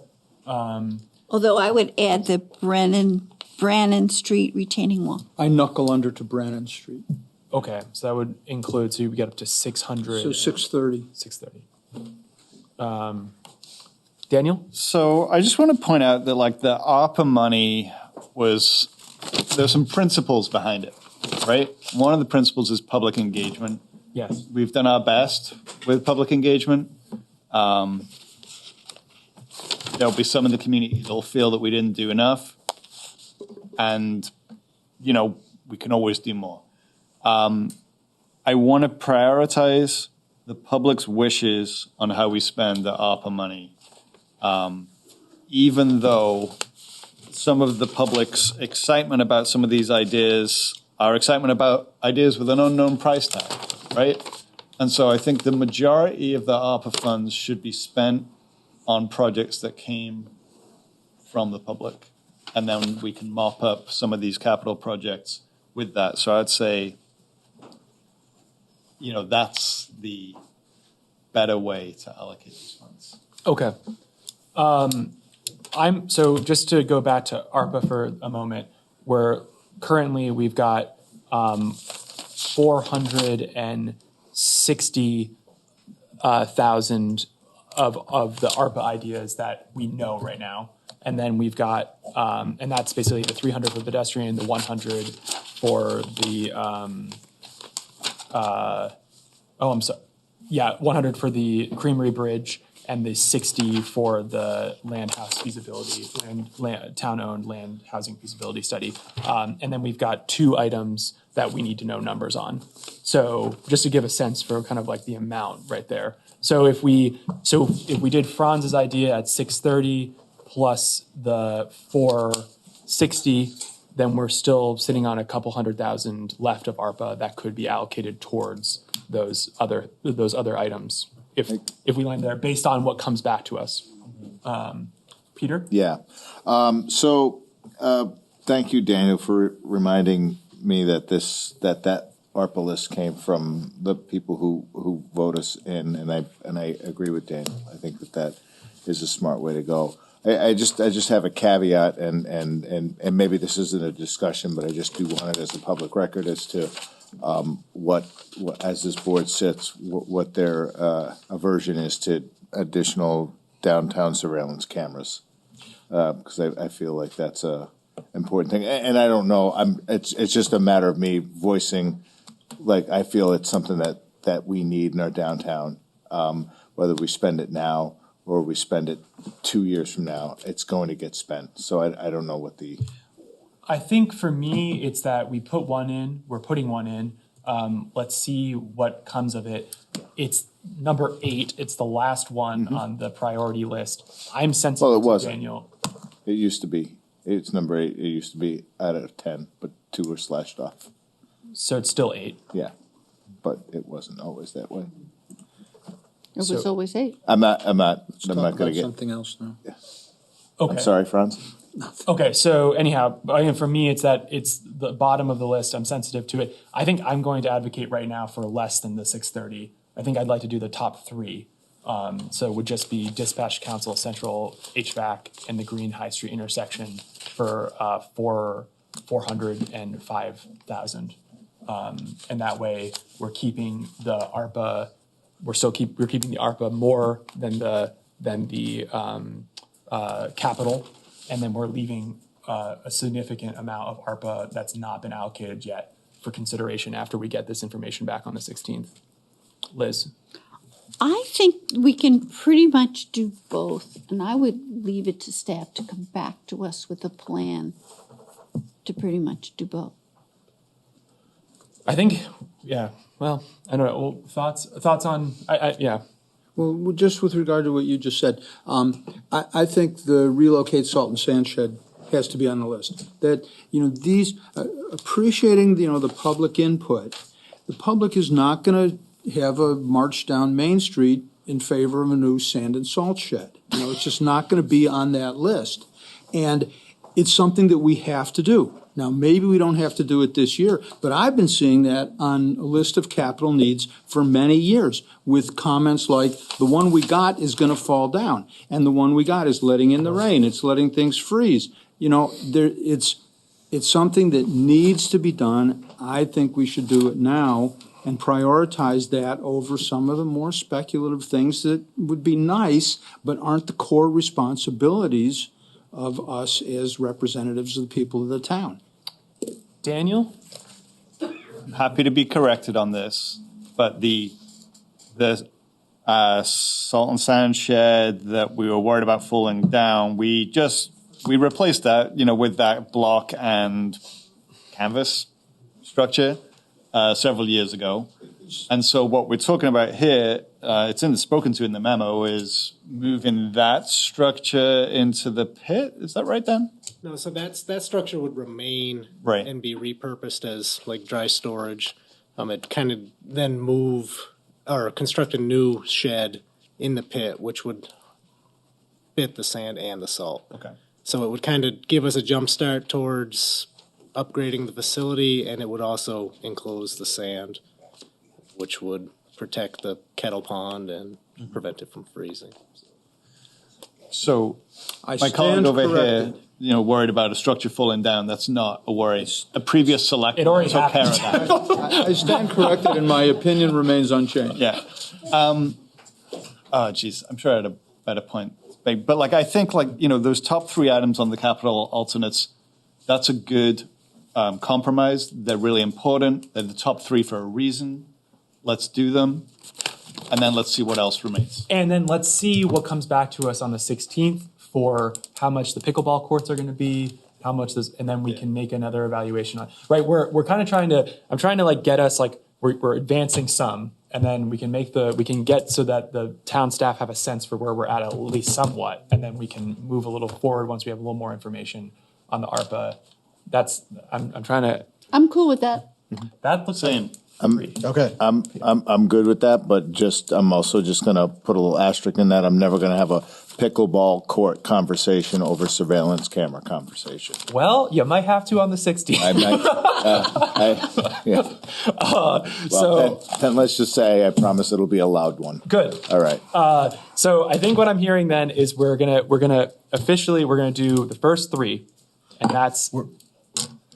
So my understanding is we're moving those to the ARPA list. Yes. Off of this list, so Correct. it won't be a tax increase for those three. Yes, Okay. and then we're going to see where the ARPA additional items land. Those two that Franz pulled from the other survey, plus the two that we're looking for to get numbers on, and then we're going to make another evaluation on capital and ARPA on the 16th based on that information. Right, but if we don't put these on the ARPA list, then we still have to look at them to be paid By tax. from taxes. Okay, So we're not saying we're not going to do these things. We're just saying we're not using ARPA money for them. No, and that's not what I'm saying at all. I'm not saying that. I'm saying I want to see what the other ARPA. No, but I understand. But assuming they don't make it for whatever reasons we have at our next discussion, they're still on the table as items that are needed to be done. And the question is, how are we going to pay for them? So we can decide not to pay for them and not do them. That's always a choice. But we can also decide to do them and pay for them by raising the tax rate. What I'm trying to do is make the point that by paying for them by ARPA, we don't have to raise the tax rate to do the things that we know are necessary to be done for the town infrastructure. That's my point. I totally agree. I totally agree with that. I'm just trying to. I just don't want us to make. I don't want us to move too far down the decision making when you have advocated for getting more information for ARPA. You got your head nods. Okay. We can go ahead. Liz. I want to take this opportunity to use this most Vermont of terms, and let's see how it sugars out. Okay. Fair enough. Okay. Yeah. Or do you want to make one more appeal to try to add additional ones? I was going to throw in another old Vermontism, but I won't. Okay. Fair enough. So clear enough? Yes, and the only question I have left is is it all, it's everything except the additional surveillance cameras that's going to remain on the capital fund budget list? Yeah, the additional street paving is kind of an additional and sidewalk. sidewalk It's kind of at the end, we're gonna see where things boil out. Okay. Yeah, keeping with the SAP. So, okay, so could I get help in understanding? What that means? Are those, does that mean you do not want them in the capital fund budget, but you could consider them in the ARPA budget? Is that what I'm hearing? Mm-hmm. No? Yes. What I heard was we would like to fund the top three things out of ARPA. Everything else remains a capital fund budget alternate for future consideration. But like, I'm not in favor of increasing the tax rate to fund these projects. John first? So we were really looking for guidance for what's going to go into the final draft of budget. So it'd be really helpful to know, do you want to see these things in the final draft of the budget, or do you not? So I think, and I apologize, it's on me for being a little unclear. I was thinking that we were going to do the first three on ARPA and then consider the rest for ARPA, but after we have the rest of the information on the other ARPA items. And that was my understanding as well. And so I guess you can take all of this into the ARPA, but it's like I personally am not in favor of any more than those first top three because they're really important until we have the rest of the ARPA information. And keeping in mind Daniel's point that of our commitments to the public on trying to utilize these funds to do things that are priorities of the public, while also trying to balance Franz's point that these are all infrastructure issues that we're gonna have to pay for at some point anyways, and these are important uses for ARPA. So let's get some of it, and then let's get the rest of the ARPA information. But for town staff, let's consider all of this in the ARPA for the 16th. Got it. Is that everyone? Is that? Yes. Sure. Yeah, because you're not in favor of raising taxes for these items anyway. Yes. Okay. Okay. Yeah? Yeah. Do you have three nods? Yeah, Then it doesn't Okay. matter what he thinks. Thank you, board. yes. So Does matter when I want to give. No,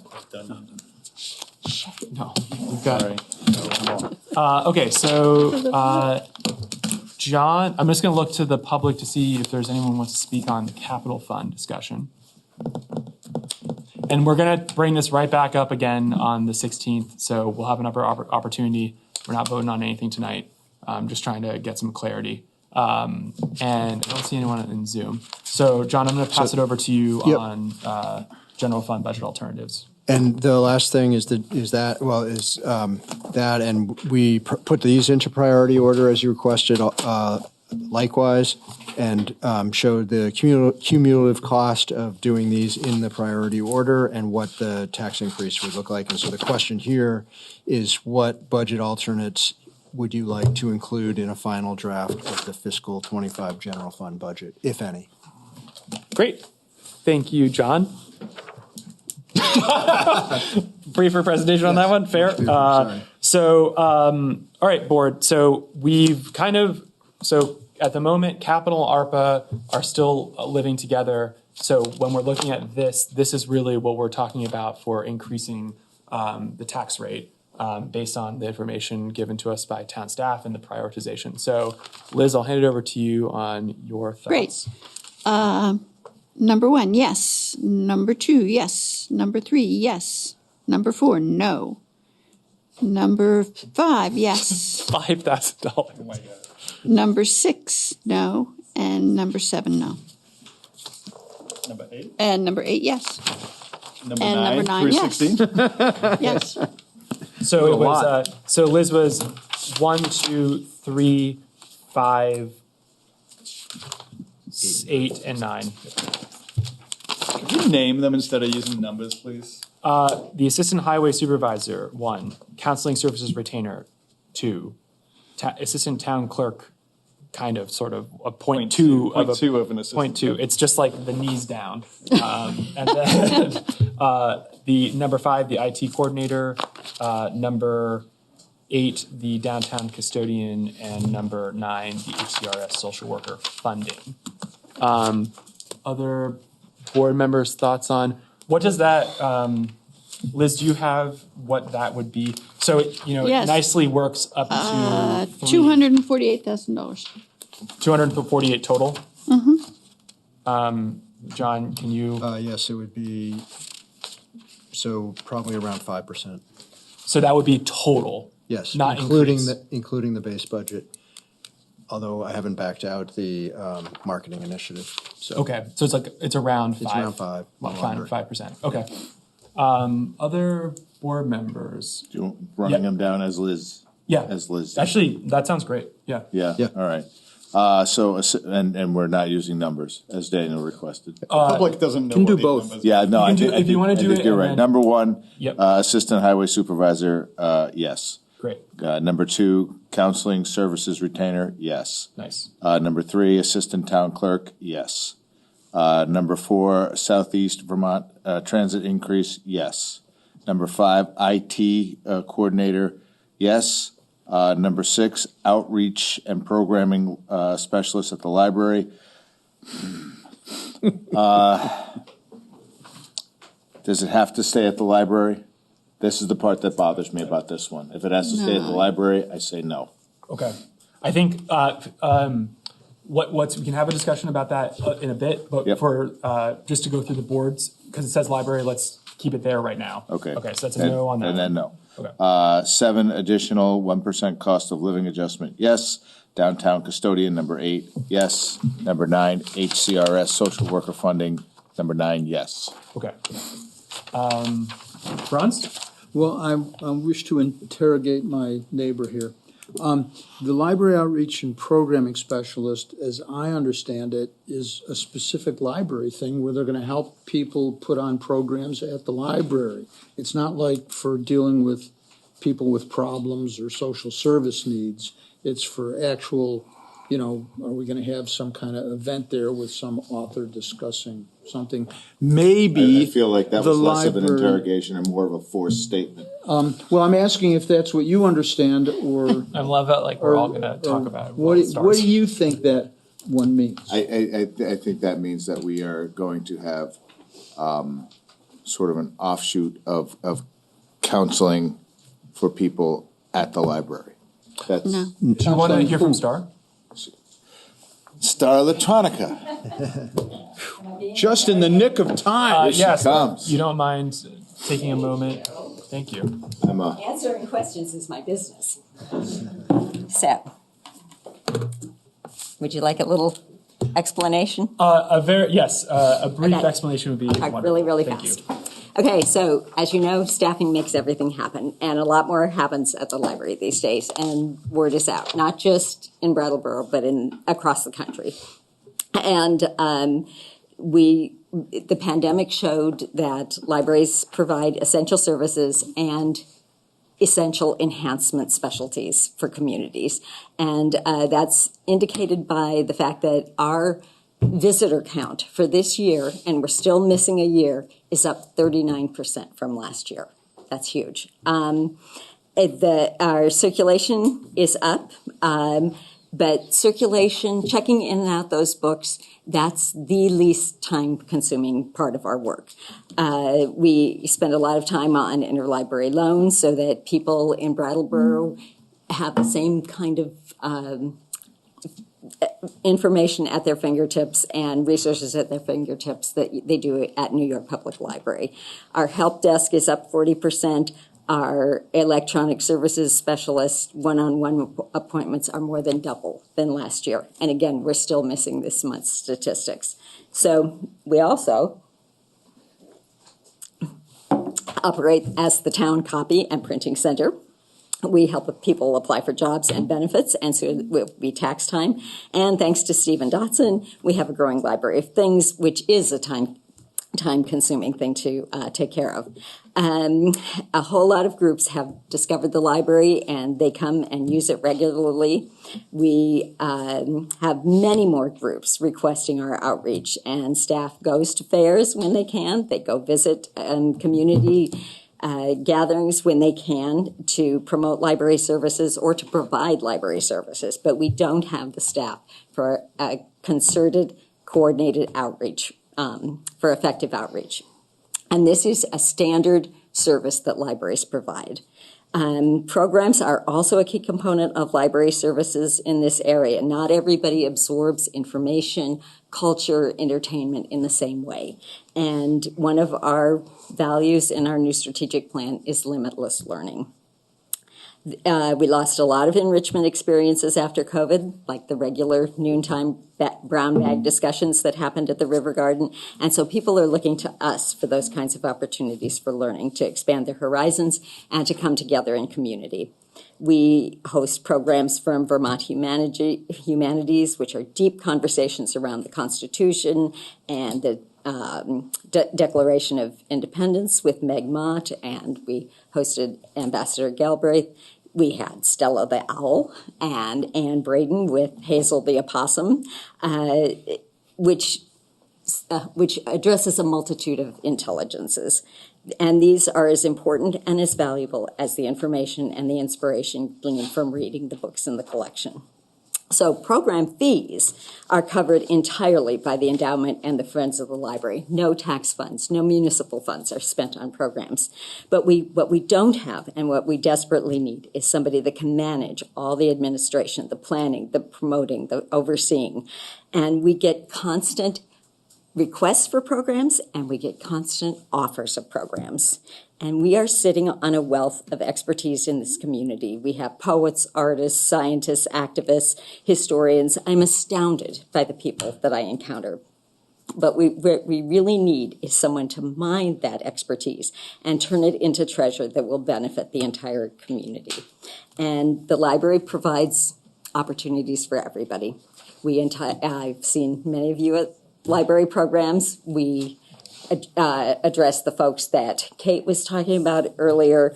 We teach people, we had intergenerational programs where we taught people to play the ukulele, and they were, from grandparents to grandchildren in those workshops. And this is a place that everybody is welcome, regardless of ability to pay. Finally, I will say that we've had no full-time positions added at the library since 2015, and so that's been a long time, and we've had a lot of growth. And then I also would say that our wonderful Police Chief Hardy has said on many occasions that quality of life is crime prevention, and so I'm asking you to invest in this program that will make the library even better. So given that, Thank you, sir. I would really, no, I will admit, I had a different vision for what that person did in my head. So I would like to change my 6 library outreach and programming specialist to a yes. Okay. Thank you. And I would just like to say that Country Joe McDonald was an old friend of mine from Berkeley, and he's quoted as saying the most revolutionary thing you can do in this country is to change your mind. So congratulations. Thank you. I am. So I think I've got you yes on all. I think that's. Yep. Yeah. Yes. Okay, great. I was just clarifying. Yes. I'll change mine, number 6 to Thank you. Pretty convincing. Oh my Lord. Great. Daniel is not. Go back over that. Daniel's gonna. You don't want to do yours yet. Right now. Franz. You said yes to that. Yeah. Oh, okay. Do you wanna? Are you willing to step up to the plate on the gauntlet? Yeah. I'm enjoying this quite a bit. So, go ahead. Oh, and sorry, if you want to stay up, you're welcome to stay up here. Okay. Great. You know how people on the select board and other people who speak to us often will say something like, I just want to say how much I support whatever it is they're about to say no to. So consider that statement made. I had a lot of questions about this at first and was convinced that some of these things are really necessary and are expenses that we just flat out need to have. The ones that I've decided, yes, we absolutely need to have them, are the assistant highway supervisor, Yep. the counseling services Yep. retainer, the assistant town clerk. Yep. We don't absolutely have to have the transit increase, but it's $5,000, so I'll say yes to that as well. Okay. I think the IT coordinator position is extremely important, maybe the most important thing on the list. Okay. Given our vulnerability to cyber attacks and our lack of reinsurance against such attacks.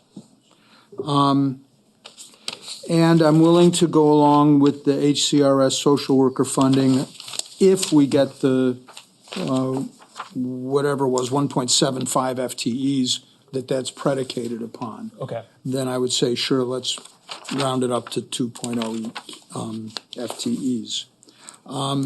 So that's a no on. So I am saying no to the library outreach and programming specialist and the cost of living adjustment and the downtown custodian. Okay. Great. Daniel. So how's that looking? How's that list looking now that you've spoken with 3 people? It looks like 1, 2, 3, 5. 1, 2, 3, 5 so far, and 8 or 9 have 3 votes. And actually, and it's, we can go back. You can change your mind if you want to. I'm just trying to get a straw. And actually, quite frankly, we can. If we move forward on the 16th with some of these and we leave some out, you can come back and advocate to put one back in. It's a draft budget. So this is not a vote. We're not voting. So I'm just trying to get a sense for where we're at. So does that answer your question? Sure. Okay. Yeah. Have you voted yet, Daniel? I haven't. No. I'm looking to you. No, because I just shut down all those capital things, saying I don't want to increase the tax rate any, and every single one of these items increases the tax rate some. It's a tough one because if you've read the memo, there's good cases to be made for each of these things. Star just made an excellent case for the library outreach and programming specialist, which is ranked 6. So if she made a great case for that, then Lord, you got to do 1 through 6 at least. I find this budget to be quite large as it is, and would like to balance our excellent services with responsibility to the taxpayer. And so for now, I'm going to hold off from saying yes to any of these. But I might change my mind in a week or 2. So is that actually like a no on all of them? For now, yeah. Okay.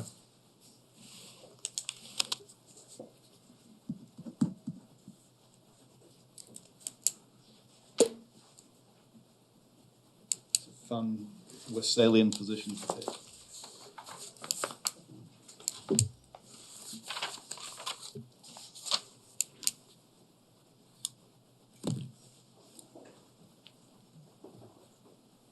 Have we reached the part of the program where Ian's thinking about how he's voting? Yes. But doing Yeah, it quietly? I think so. wasn't- Where we all were forced to do it out loud. It's one of the pleasures of being the chair. Okay, so Probably the only one.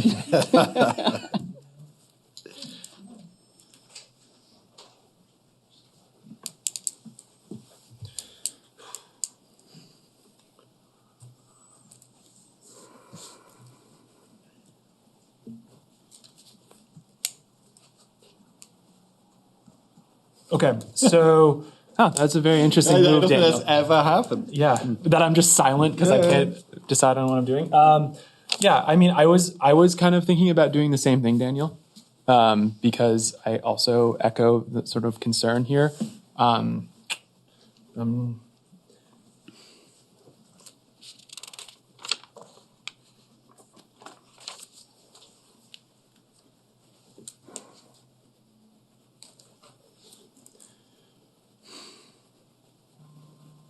Okay, so I think I'm going to say yes on 1 and 2 and 3, and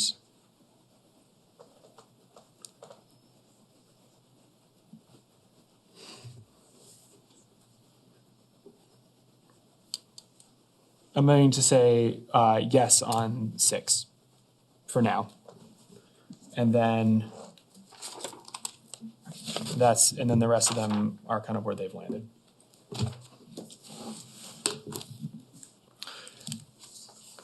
So my understanding is then we will build into the budget the assistant highway supervisor, the counseling services retainer, the assistant town clerk.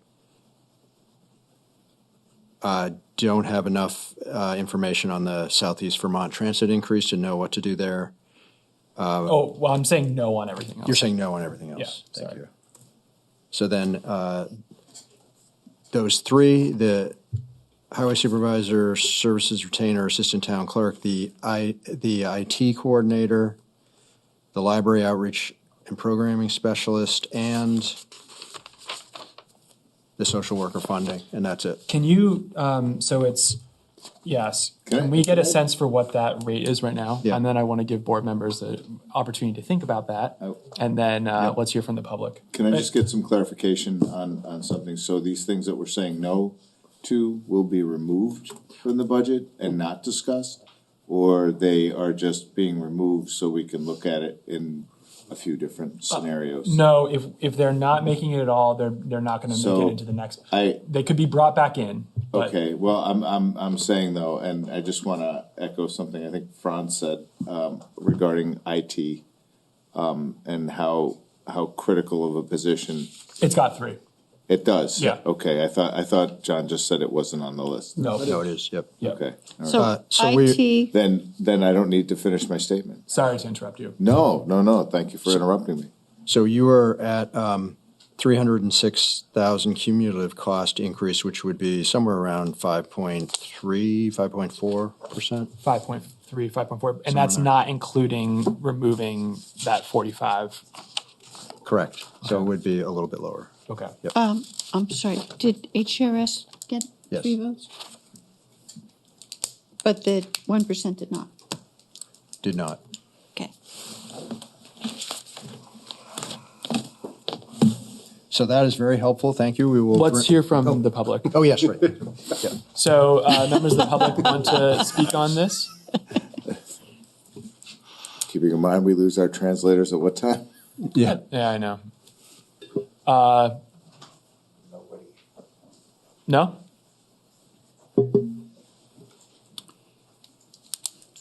Okay. Okay. I'd Franz? like to speak again. Of course. Yeah. I just wanted to make sure we gave an opportunity. So, public, hello, public out there, everywhere. Please come and tell us what you think about all the things that we've decided tonight. This is really important. I am willing to change my mind on budget items if I hear from the public that it's something they want. There's lots of things here that I want, but I'm not willing to spend other people's money on. So if you, other people, have money that you think would be well spent on some of these, please let me know, and I'll be happy to change my mind. One thing I won't change my mind about is the IT coordinator position. And I think it's flat out irresponsible for us not to have somebody in place in the town who can help protect us against attacks from outside this building that would paralyze the town, every department in the town. Okay, watch. And leave us unable to deliver the services without paying a ransom of what? I don't know, $3, $4, $5 million? To not cover that in our budget, I think is flat out irresponsible. Which is what my statement was going to be until I found out it was going to be put in. Well, it's not put in Well, until we I put- vote on it next time, and I'm putting my marker down now. Okay, and so, Pierre, welcome back. Pierre Landry, better. So I just listened to Franz, and we were having a conversation back there. For the number of employees that the town has, did they ever consider a part-time position for this IT coordinator? We already are contracting out with a managed service provider that provides antivirus and all sorts of the things you just explained that is vital to the operation of the town, that we can't afford to have it go down. Sound like this position was just someone that can communicate to that managed service. They don't necessarily have to be like some sort of full-blown specialist, someone that knows the language, knows the equipment, and does it need to be a full-time position? Do you want to speak to it at all? Sure. Yeah, I mean, the proposal was for a full-time position. I think that is a somewhat difficult position to hire in this environment. I think we have enough funding in there to get somebody to help us out on the IT side. I would maybe say that this position isn't going to necessarily completely make us bulletproof on cybersecurity issues either way, whether it was part-time or full-time. But it will really help us do a lot better on information technology than we are right now, which is not very good at all. I mean, we do have a managed services provider who is a la carte, the cheapest that you can possibly do. Really doesn't help the town at all in terms of understanding the strategic needs around technology, which are tremendous demands on the town for that right now. So, thank you. John, just let me ask a clarification on that. So would we still need this outside provider if we hired the IT specialist? So the IT specialist we hired would not do the antivirus type stuff? We would still need to have the outside provider, but we would have somebody on staff who understands what they do so that over time we can, figure out where we want to go with that. So, okay. Yep. Liz? It was my understanding that there was a library RT guy that we just keep using. Yes. Yeah. I mean, as far as you want to go into our IT, I mean, I don't know. No, I'm just saying that sounds pretty bogus to me. And if we need our own IT guy, we should have it. Yeah. Do you want to go more on about how exposed we are? No, I just want to say bogus and leave it at that. All right, sweet. Other members of the public want to speak on budget menu options? All right, board, other closing comments on this, and then we're just going to quick next steps on the budget. And I just want to sort of close on this one. So what my understanding, and John will confirm here, next time we talk on budget, we're going to get a more full picture on sort of a draft of the budget with these decisions that have been made, and we can have another round of discussion on it. Additional things can be cut or put in based on that discussion, but at least we'll have a fuller picture. So with that, I'll hand it over to John.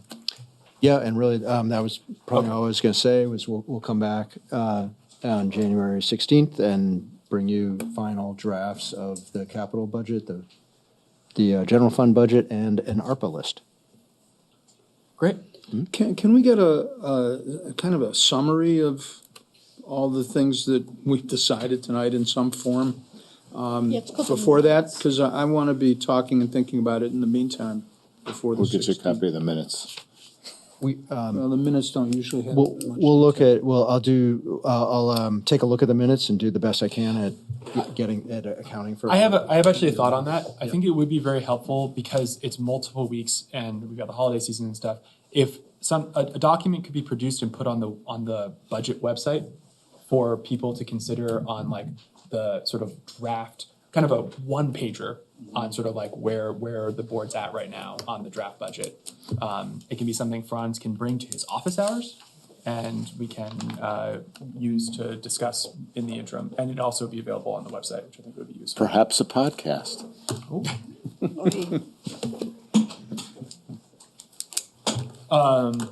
Did you want to speak on that anymore? No, I don't. Okay. Any other questions from the public on next steps on the budget? Still have nothing on Zoom, so I think it's the first. I don't think I've had a single Zoom. Oh no, we have motion to be made right yeah, now? so I think there's just one additional motion that we have to be made tonight. Liz. I move to adjourn. Liz made a motion to adjourn. All those in favor? Aye. Aye. It's going to carry 5-0. Thank you very much. everyone. Thanks to all department heads for sticking around all that time. Oh, we have to sign. I can't afford it. Yeah. what do you,